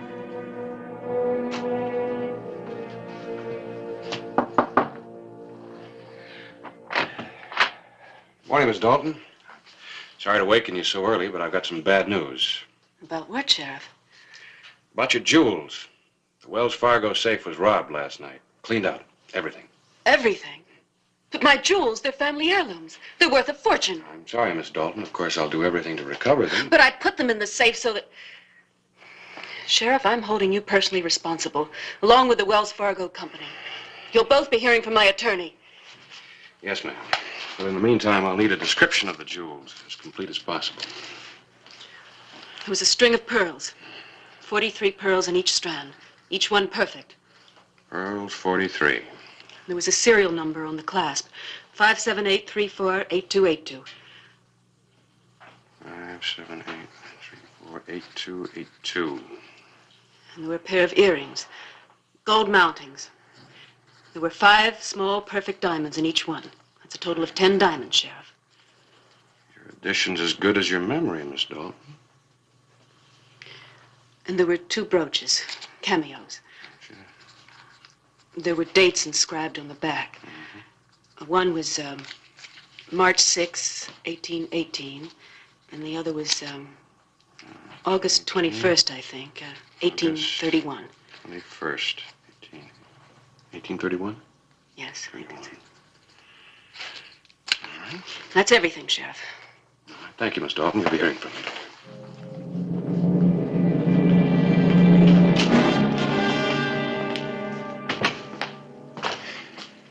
Anything new on the robbery? I asked you... Clay? Oh, hello, Harris. Why all the deep thought? Thinking about Liz Dalton. What about her? She was in a position where she could have seen the combination to the safe when Sam Wade opened it. You really think she did it? Then came back later and stole her own jewels? And close to $20,000 in cash. Harris, she's got a phenomenal memory. How do you know that? Well, when she was itemizing the contents of her jewel case, she told me exactly how many pearls she had, the serial number on the clasp, even the dates on the back of the brooches. Wouldn't you say that was a little unusual? Clay, one of the stage passengers that rode into town yesterday is missing. Missing? Yeah, a man named Harry Ames. The hotel manager just told me. Thought we ought to know. He went out last night and never did come back. All right, I'll go check it.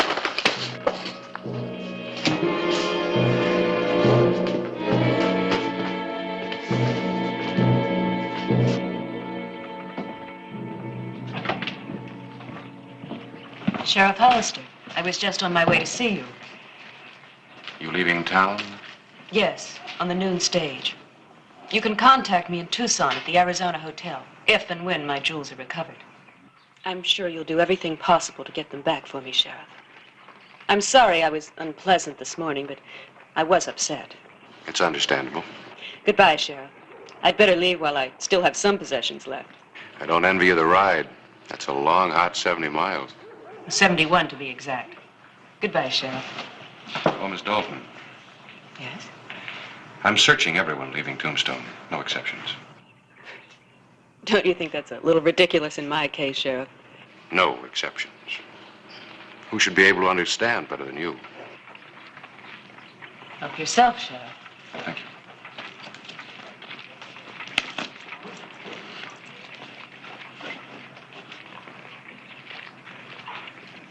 Nothing unusual, except maybe this.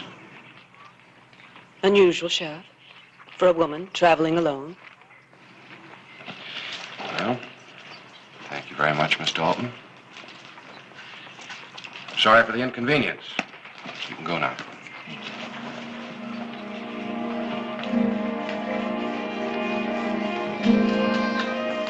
Quint? How about a game of cribbage? No, later. I got a job for you. Yeah, what's up? You're gonna take a little trip.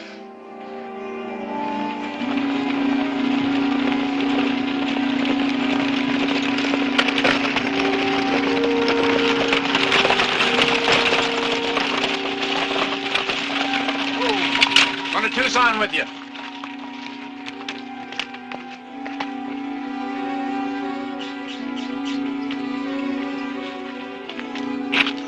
Official business, ma'am.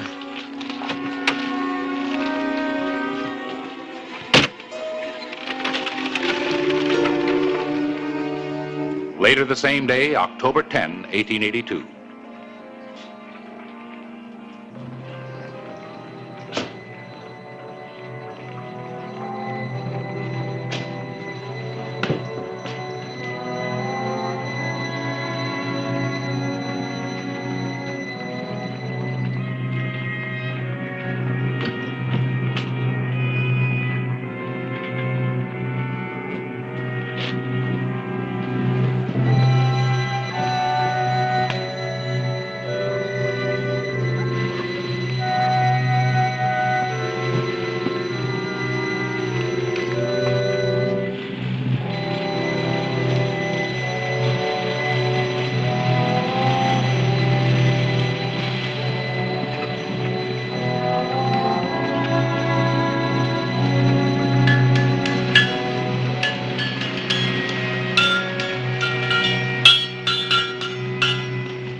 Is it all there, Packard?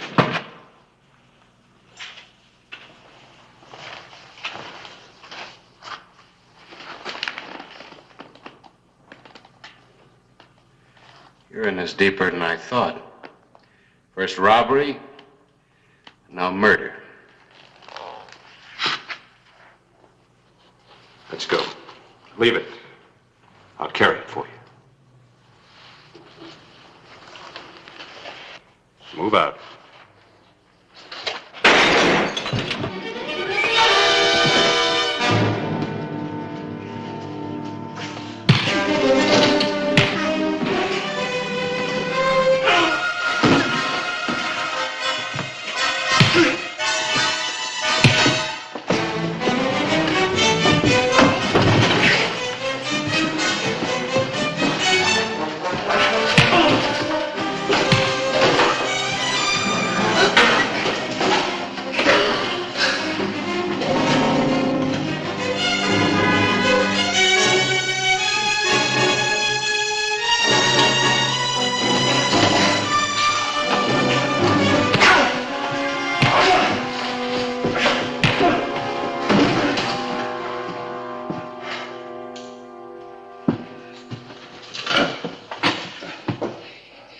Now, let's go. I got a telegram to send to Benson. There's no reason for Miss Dalton and my deputy to travel all those 71 miles to Tucson. She's got some unfinished business right here in Tombstone.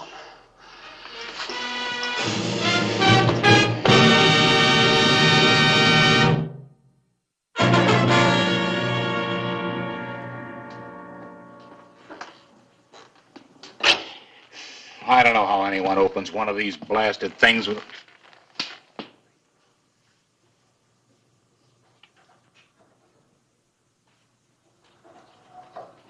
Hello, Clay. Would Just trying to figure out whether Liz Dalton will open that thing by remembering the combination or whether she did it by sound. You know, listening to the tumblers. Why didn't you just ask? Here. Answer your inquiry, Ray Judson Packard and Elizabeth Dalton. They were a carnival act for years before they hit on this safe-cracking idea. Carnival act? Yeah, you know. Liz would look at a page of a book for a couple of seconds and then recite it word for word. Photographic memory, they call it. Well, how did you know about Packard? I didn't for sure. Just played a hunch. See, when Liz left town without the money, I figured somebody had to be in on it with her.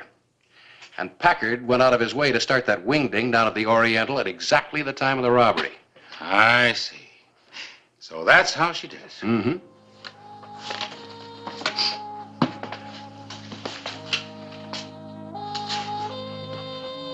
Gwen. From now on, when I'm out of the office, I want you to keep an eye on the editor here. I think he's planning on a life of crime.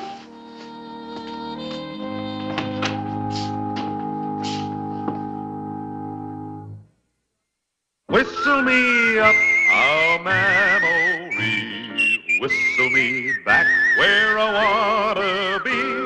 Whistle a tune that'll carry me to Tombstone territory. If your past has run afoul of the law, it's a handy place to be. 'Cause your future's just as good as your draw in Tombstone territory. Whistle me up a memory, whistle me back where I wanna be, to Tombstone territory.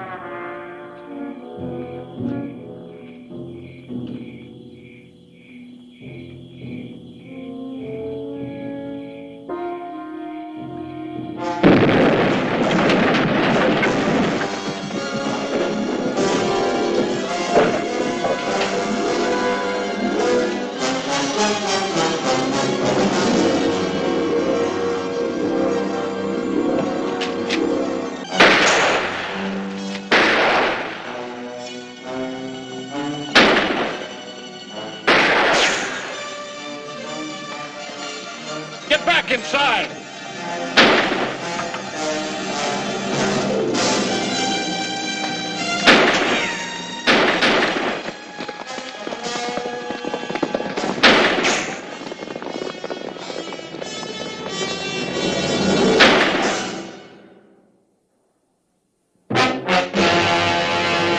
An actual account from the pages of my newspaper, the Tombstone Epitaph.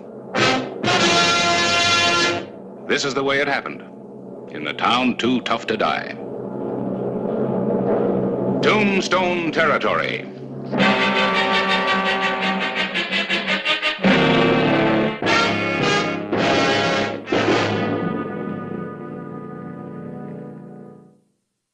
Sunday, May 20, 1882. The Tombstone Bank had been robbed in the dark hour before dawn, and an innocent bystander had been killed by the fleeing gunman. Todd, stay here. Sam and I are riding down into Jensen's. Cover us.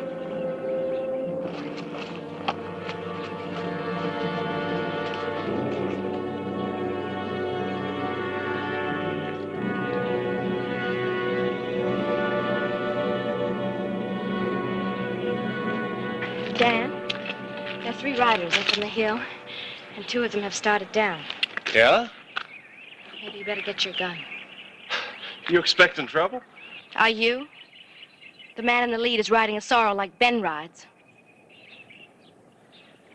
Inside, honey. No. I said inside. And I said no. Look, do you trust me? Yes, I trust you, Dan, but I'm going to stay.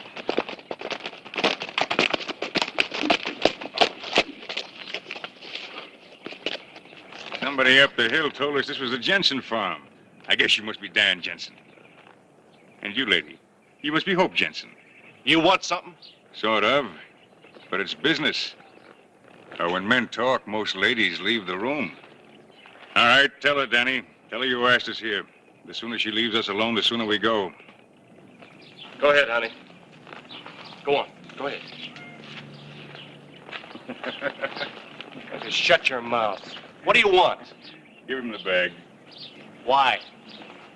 I'm appointing you my banker, Danny. Go on, take it, boy. It'll make you the richest banker in the territory. I said why. Because I told you to. Because that girl in there deserves a chance to spend the rest of her life with you. And she'll do anything you say, Danny. You just take that money here and put it away for your friends, and there won't be any trouble. If you don't, there's nothing but trouble. Why me, Ben? You could... No more arguments. I said give him the bag.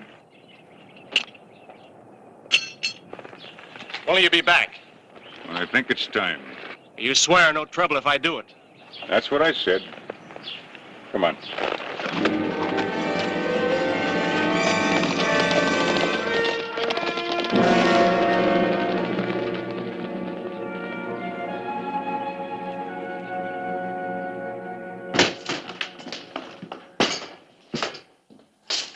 Oh, I was just leaving you a note.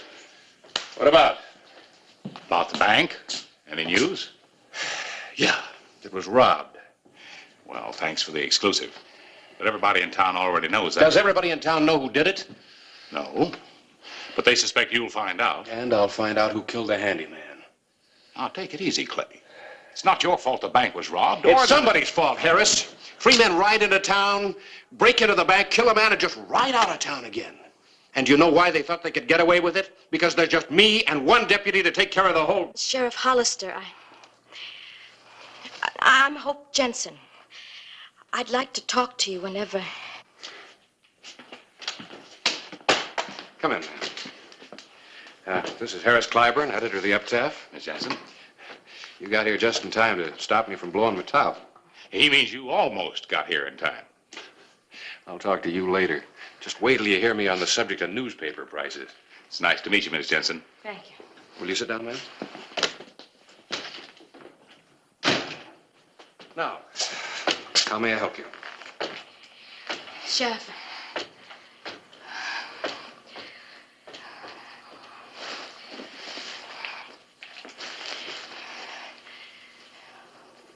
Look inside.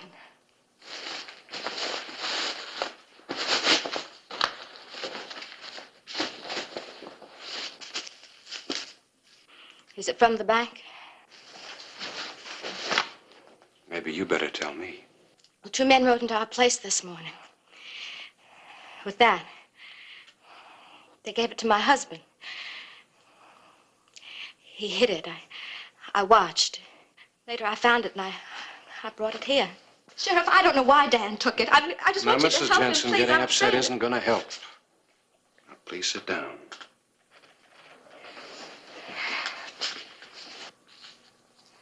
Now, Dan, he's your husband? Yes. We have a farm 9 miles out on the Benson Road. These 3 men. You said 2. Oh, did I? Well, there were 3. Then why did you say 2? Well, only 2 rode in. The other man stood as a kind of lookout, I guess. I see. Did you know them? No. No, I don't know them. Did your husband? No.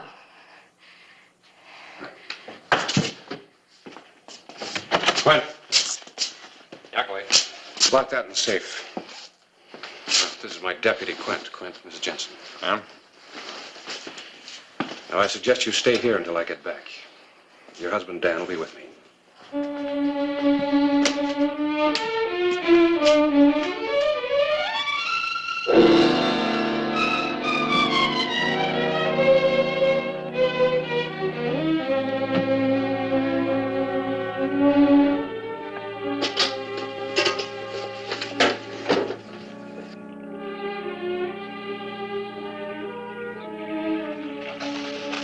Dan Jensen? Yeah. I'm Clay Hollister. You the sheriff? That's right. I'd like to talk to you for a minute. Your wife's in my office, Mr. Jensen. Why? She brought me something. You know what? Well, what'd she bring you? Money. A whole sack full of it. The money belongs to the Tombstone Bank. Would you like to tell me why you had it, Mr. Jensen?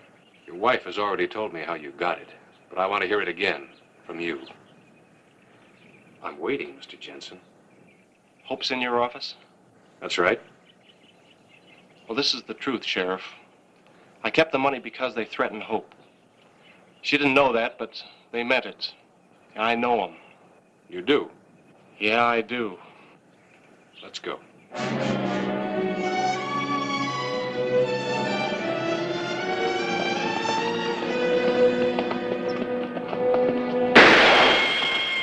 Don't move, Sheriff. There are 2 guns pointed at you.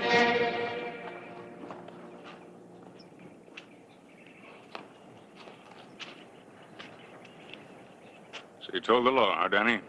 No. Now listen to me a minute, Ben. Listen? Listen to what?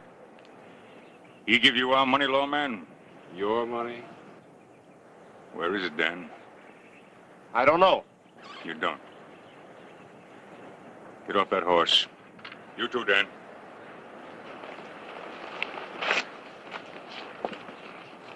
Take his guns. The sheriff even itches himself. Kill him. The money. I haven't got it. Who has?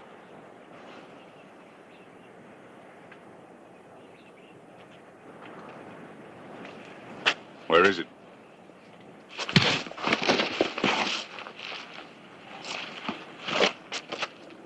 Todd, find out where it is.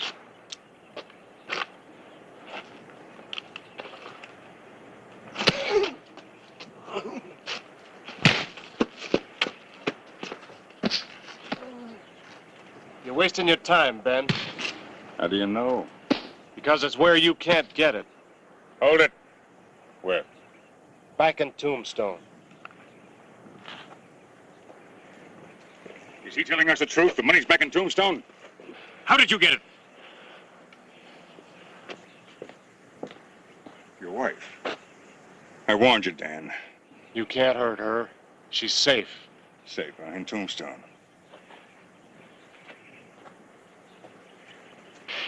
So you got the money, huh, Sheriff? She brought it to you. Well, Sheriff, we've got you. Tell me, what do you think you're worth?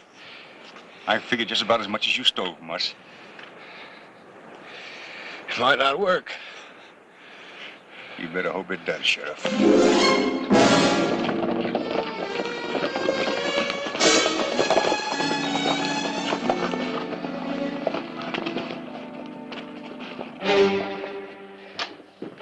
Sit down.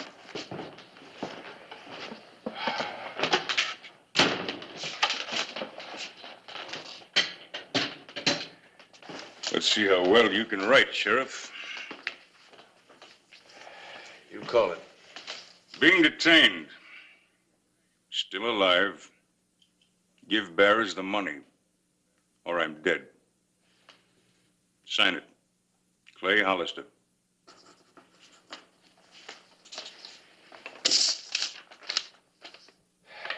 You write well, Sheriff. You sound like you've had lots of experience with this sort of thing. Todd, you and Sam take him into town. Get that money back. So if they don't, they've got a dead sheriff. What do you mean, take him with us? Just that. Ride right up to the sheriff's office, but one of you stay outside with him. Make it look like he's one of us. Suppose he tries. He won't, because one of you is going to be in a position to kill his wife. And I'll kill his friend here for sure. He knows that, don't you, Danny? Suppose they try and follow us. They won't. Make it clear, any tricks is no deal. They never get Hollister. After we get the money, what about him? Bring him back. Yeah, then what? Well, Danny Boy's going to ride with us for a while. And?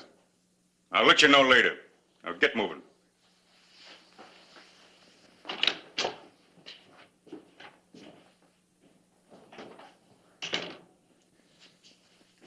A lot of money for a dead sheriff. You sound real pleased, Ben. Why not? Well, the way I see it, the odds have changed.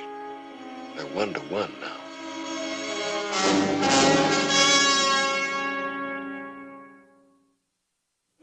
Later the same day, May 20, 1882.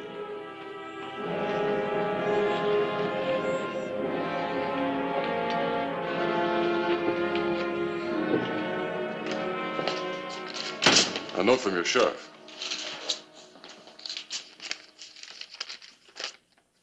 Being detained but still alive. Give them the money or I'm dead. Clay Hollister. What's the meaning of this? Just what it says. Hollister, he won't be back. Not unless we get the money. Dan outside. He told me to tell you that. You're lying. Dan wouldn't say that. Go to the door. Ask him yourself. But no further. I wouldn't. Because if I don't come out, the others will blast their way in here. And if we don't all come back, you do have a dead sheriff.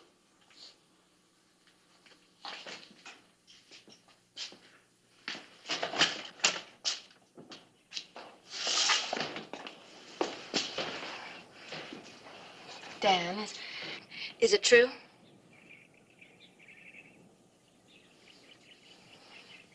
Is it true? Do what he says. Give him the money.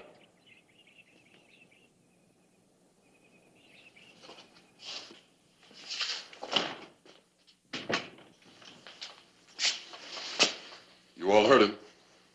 The money. Supposing we do give you the money, how do we know you won't kill him? You don't. I guess that's a chance you'll have to take. Of course, you've got some time to think it over. I'm giving you 30 seconds, starting now. I'll give him the money. Can't be any more killing. Tell him to give it to him. You've only got 15 seconds. Please give him the money. Why? What guarantee can you give us they won't kill Clay even if we do? He said so. He did. Time's up. What's it gonna be? Quint, open the safe. Give him the money. You agree? Yeah, I have to agree.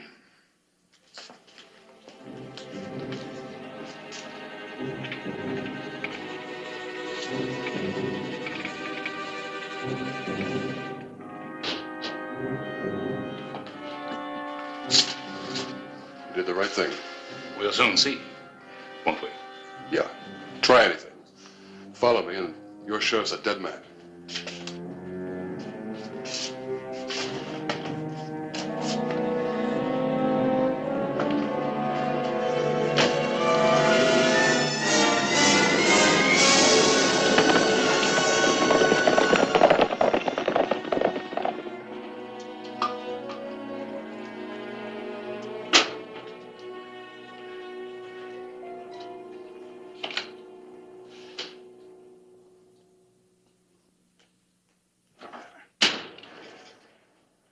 Maybe they got lost, Ben.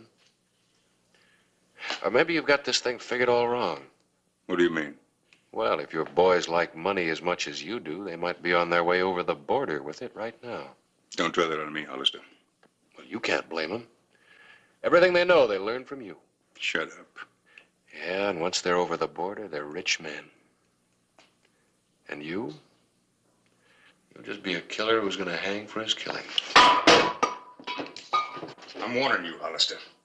Well, you better do it fast. Because if your boys are on their way back here and my deputy is following them, they might hear the shot. They'd come riding in here. You're gonna die. I'm gonna kill you right now. No, you're not. Not until you get your money, you're not. You see, you might need me. They might demand another note before they turn it over to you. Yeah, you got that figured right.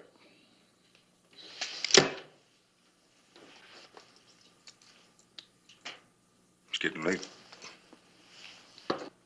Frankly, I'm in no hurry for them to get back. The odds are still 1-1. But I've got the gun. I can wait. Can you?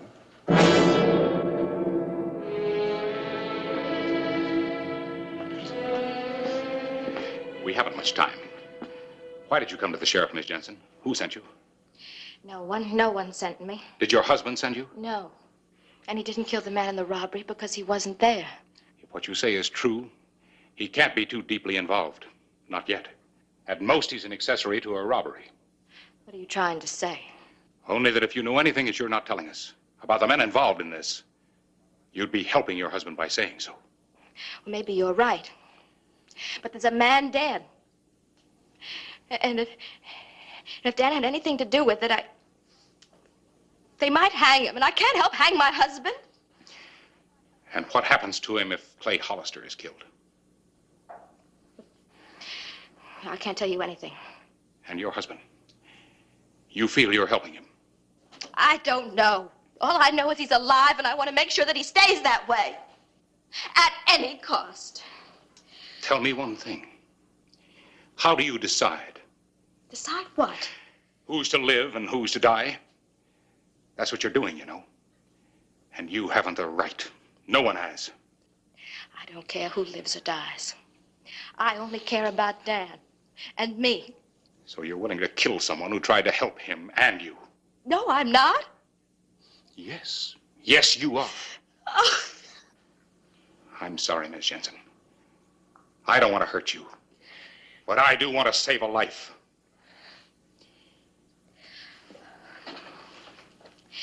There were 3 men. 2 of them you've seen. I don't know them, but the leader is a man called Ben. Ben Jensen. He's Dan's brother. His brother? He has a place out near ours, to the east. The first place to the east? Yes. It's best you approach it from the corral side.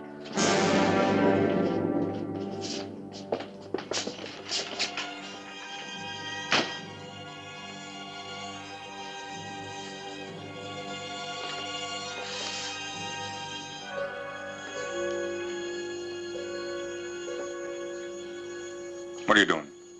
Nothing. Let me see it.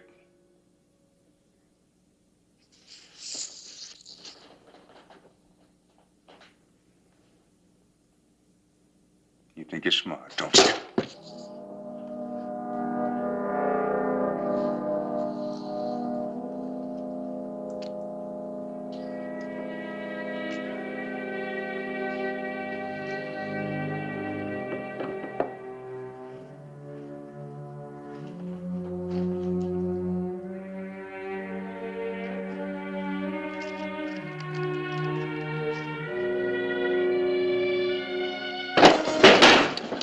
One to one and no gun. I like it that way.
I'll get him.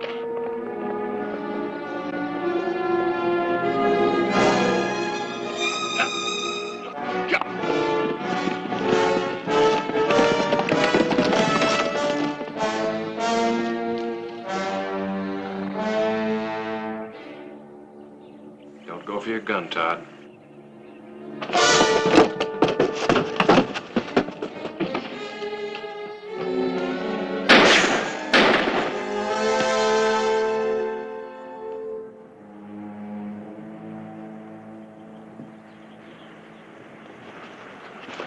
Forget it. I On your feet.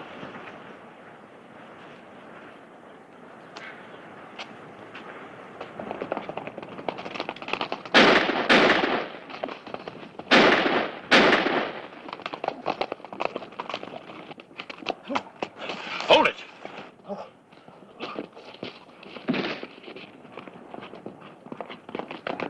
Drop the gun.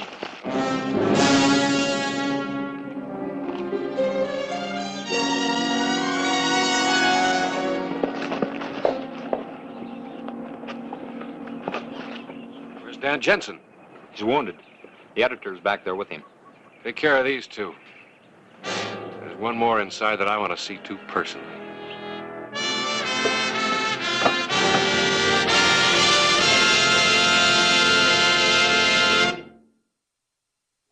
Editor, there is no excuse. You know the price of Houston. Sheriff, I just came from the hospital and Dan's going to be all right. Oh, good. Looks like our troubles are over. I want to thank you. Well, at least Ben Jensen won't be troubling you anymore. Looks like he'll be staying right here for good. I'm sorry I had to be so rough, Miss Jensen, but I'm surprised. You're surprised? Well, if you thought your husband was being pressured by someone, why didn't you talk it over with him? Like a husband and wife. You never would have thought he was part of that gang if you had. Well, maybe it's a lesson that Dan and I have learned. Well, goodbye and thanks again. You wives must be terribly understanding. I mean, for you to be able to tell them everything. Oh, well, I'm not. Me either. I didn't think so.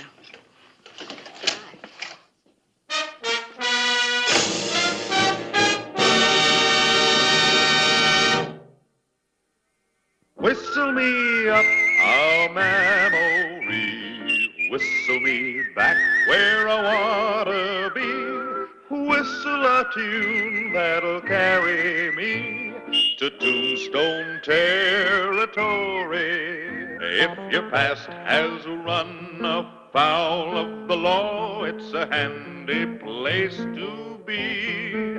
'Cause your future's just as good as your draw in Tombstone territory. Whistle me up a memory, whistle me back where I wanna be, to Tombstone territory. Tombstone, Arizona Territory.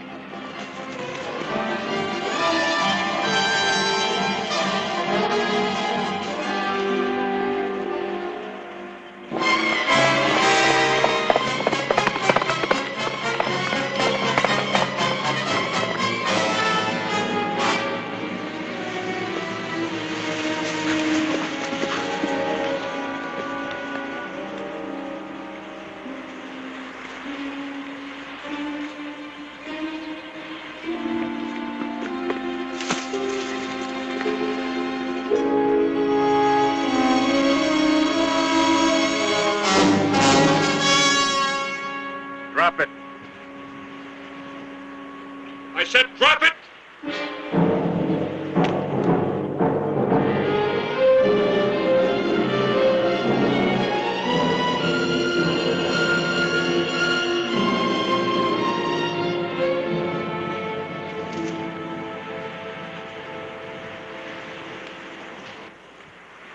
Mighty tricky of you, Sheriff. Move out. We're going back to town. Kinda hate to do that. What with being forced to kill that bank clerk and all. Mean the hanging rope for sure. What do you mean, forced to kill him?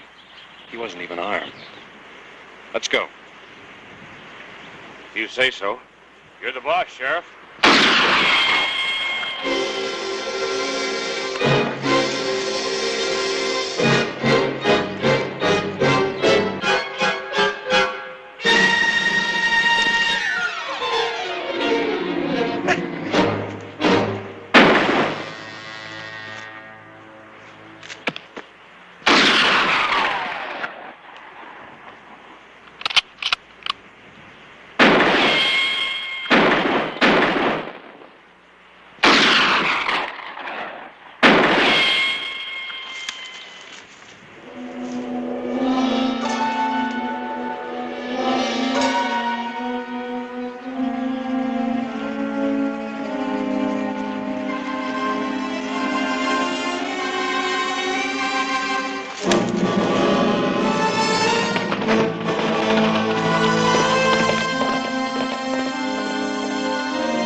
Pa's been shot. I'm too busy for your teasing, Noah. Lady, he's dead. The sheriff from Tombstone did it. I saw it with my own eyes. Did you avenge Pa, Noah? I tried. I was waiting for Pa where he said. And the sheriff followed him. He come up behind him. I tried to shoot him, lady, but We've got to do it, Noah. For Pa's sake. I will. I'll think of some way. Trouble is, I can't go into Tombstone. Maybe the sheriff saw me firing at him. Then you can't. But I can. No, it's my job. I can set the sheriff up for you. That's the least I can do. I set him up so as you can kill him.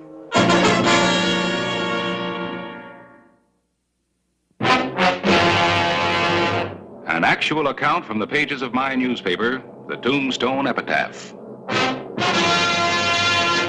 This is the way it happened. In the town too tough to die. Tombstone territory.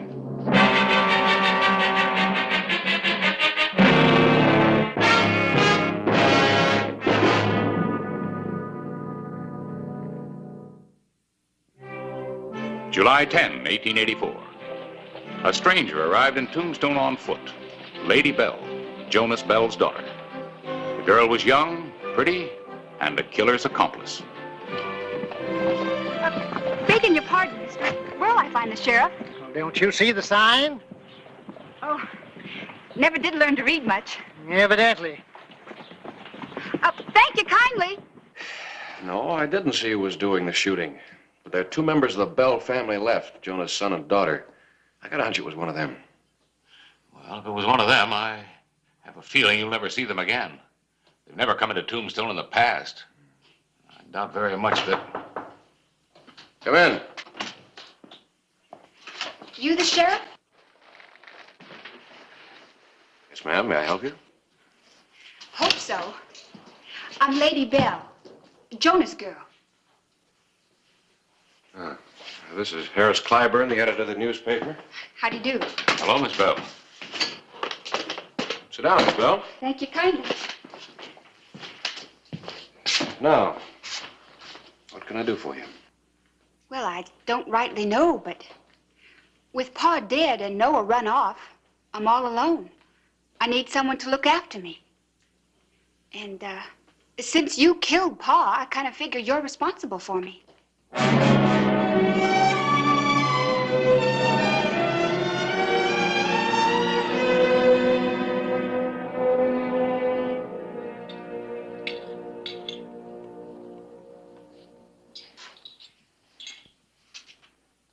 Now, don't ask me where the logic comes in, Nellie. That shouldn't be any problem for you. Somebody's got to take care of her. And it might as well be me, and I hope you. Sure, I could use somebody to clean up, but I don't know, Clay. How's some of my boarders going to feel, having the daughter of Jonas Bell around? Now, Nellie, there's a reason why you're one of the best-liked women in Tombstone. You do things for other people, regardless. Thank you, Clay. Morning, Sheriff. Jed? Yeah. I should have figured it out myself. I just heard that you're Jonas Bell's daughter. Yes, sir. And what are you doing here? You know what your father did. You know what this town thinks of the name of Bell. Don't blame the girl, Jed. Jonas Bell murdered my brother. Shot him in the back. And I blame her and her whole family. Now you get out of here. Because we don't need anybody to remind us of Jonas Bell. He was an animal and a killer. Don't you say that about him. You hear me? You take it back. You hear me? Now leave her alone and get out. You side with her, Hollister, and you'll regret it. Now you tell her the truth. Nobody wants her here. I do. Out.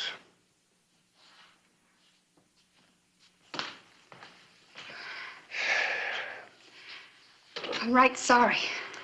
This is going to be a problem, Clay. Jed's not the only one in town who feels this way. Yeah. Maybe you made a mistake coming here, lady. Look, I know it's not your fault, but there are a lot of people in town who have good reason to hate the name Bell. I know. Where else can I go?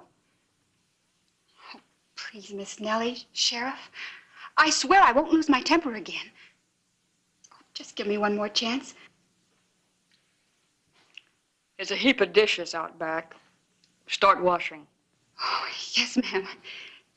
Thank you, Miss Nellie. Sheriff, thank you.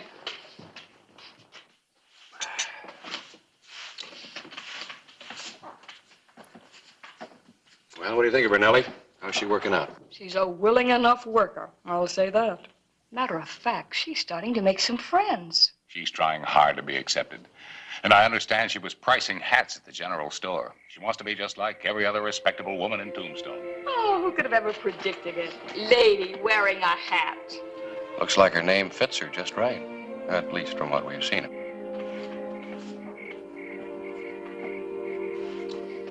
You've never seen such a town.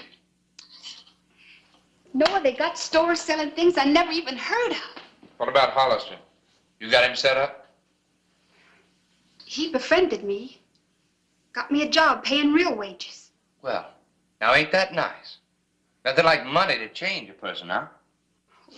I ain't changed, Noah. It's just that... Well, what Pa ever do for us except beat us? And he did a lot of bad things, too, Noah. I'm finding that out for sure. We're still his flesh and blood. But maybe a high-toned friends will let you forget your name's Bell. No, you're right. No one's ever gonna let us forget that. That's better. Now, here's what I've been thinking. You know where the livery stable is? Well, tonight, after you get through with your work,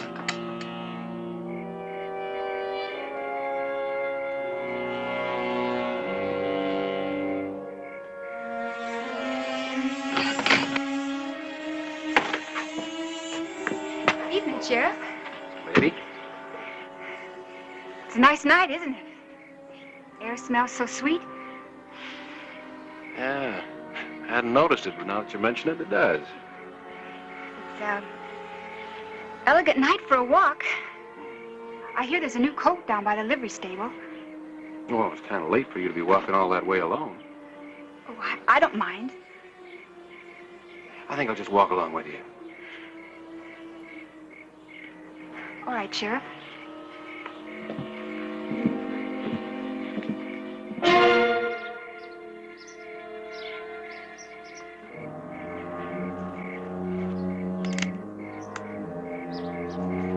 Hey, aren't you the girl who was just saying what a nice night it is? All of a sudden, you turned as solemn as a hootie owl. It's so? You haven't heard a word I've said. What's the matter? Nothing. Nothing at all. You know, Nellie's real pleased with you. You keep up the good work and you'll be getting a raise. The most important thing is you're making friends. Pretty soon you'll feel like you always belonged here.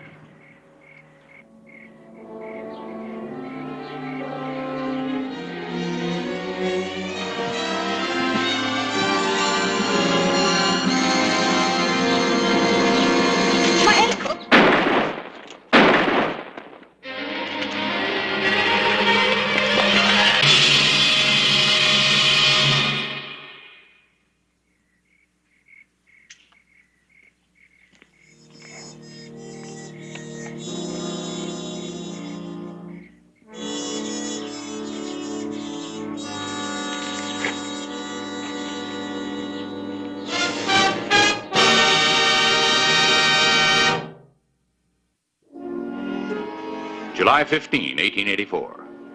While Clay Hollister was walking with Lady Bell, a shot had been fired.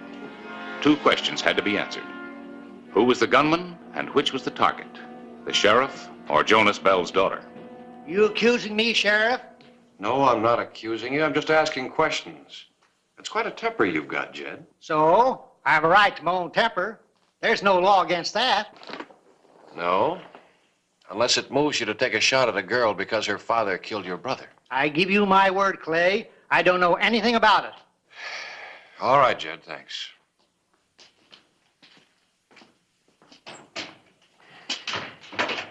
Well, you questioned everybody in Tombstone who had a grudge against the Bells. I don't think any of them fired that shot. I don't either. Nellie said that Lady was waiting for you the other night. That walk might have been strictly for the purpose of getting you killed. Then why didn't she go through with it? Why, at the last minute, did she pretend that she sprained her ankle? I don't know. But the point is, it could have been a plan to get you. Yeah, I know it. And I know the way to find out.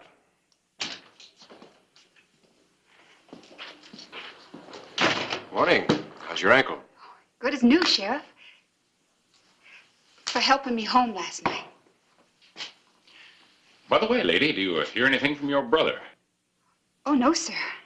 Noah's not much on writing. Well, I thought maybe you'd seen him. That maybe he'd come here, Here? to Tombstone. Oh, no, sir. He'd never do that.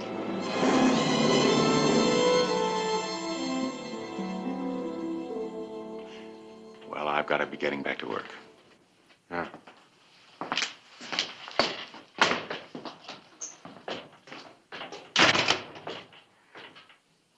About last evening, Sheriff. Yes? You've been good to me. I never had a friend before. That why you changed your mind about letting Noah shoot me? No, it wasn't Noah. That shot was meant for me. Well, Nellie's waiting.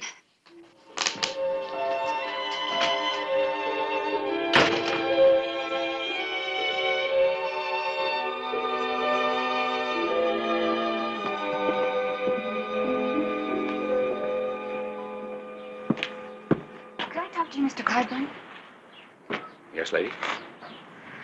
I know why you asked about Noah in the sheriff's office. Well, go on. I think we understand each other. Well, I just wanted you to know that whatever reasons I had when I first came to Tombstone, it's all changed now. I'd like to stay in Tombstone, and I'd like to keep my friends here. Including Clay Hollister? Mainly Clay Hollister. I'd rather die than do anything to hurt him. Well, I just wanted you to know that. I believe you, lady.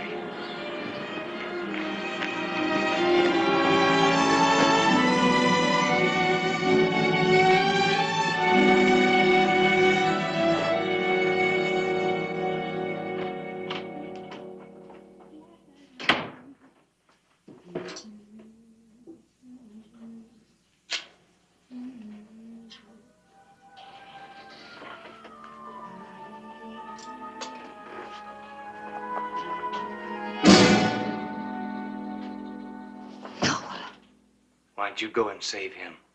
You shouldn't have come here, Noah. I was going to come to you first chance I got. Why'd you save him? We got to forget about the revenge. I see. Just like that, and it's all forgotten, huh? Listen to me, Noah. Clay Hollister's a good man. He killed Pa because he had to, because it was his duty. What good is all this hating and killing? You're young yet. You got your whole life ahead of you. What do you want to follow in his footsteps for? I don't aim to. I want to go away and start over, but I gotta take care of Hollister first. Whatever he was, Jonas Bell was our Pa. He thought it was you last night. I lied to him. I swore it wasn't. I won't help you anymore. I didn't think you would. Well, it don't matter. I'll find him. We'll shoot it out. No. You only get yourself killed, too. You wouldn't stand a chance that way. Well, at least I'm gonna try. Maybe since you're a woman, you don't understand, but I've got to do this. Noah, I'm begging you. I'll go away with you tonight. We'll head for California. It's me or him. Noah, you're all I got. I can't let you get killed.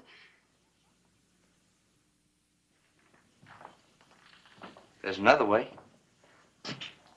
That grove where we met outside of town. If you were to invite him on a picnic lunch and take him there. No. Well, it's either that or I face him tonight. Now take your choice. Next Sunday noon, I'll be waiting. And if both of you don't show up, 1 hour later, I'll be walking down Main Street.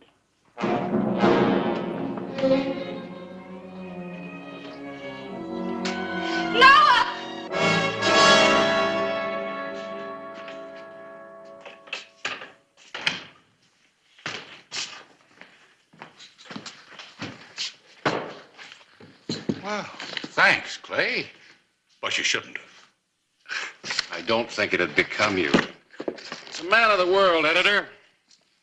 What do you think of that? The New York hat? Yeah, well, a rancher was going to buy it for his wife. I knew that lady had her heart set on it, so... It's nice. I guess. What's the occasion? Oh, there's no occasion. We're going on a picnic Sunday. I just thought I'd surprise her with it. A couple of days ago, that would really have concerned me. Yeah, I know what you're thinking. Now I'm trying to believe she's only inviting you to a picnic. I'm trying to believe it, too. But if that bullet the other night was meant for me, I'd better find out for certain. Yeah.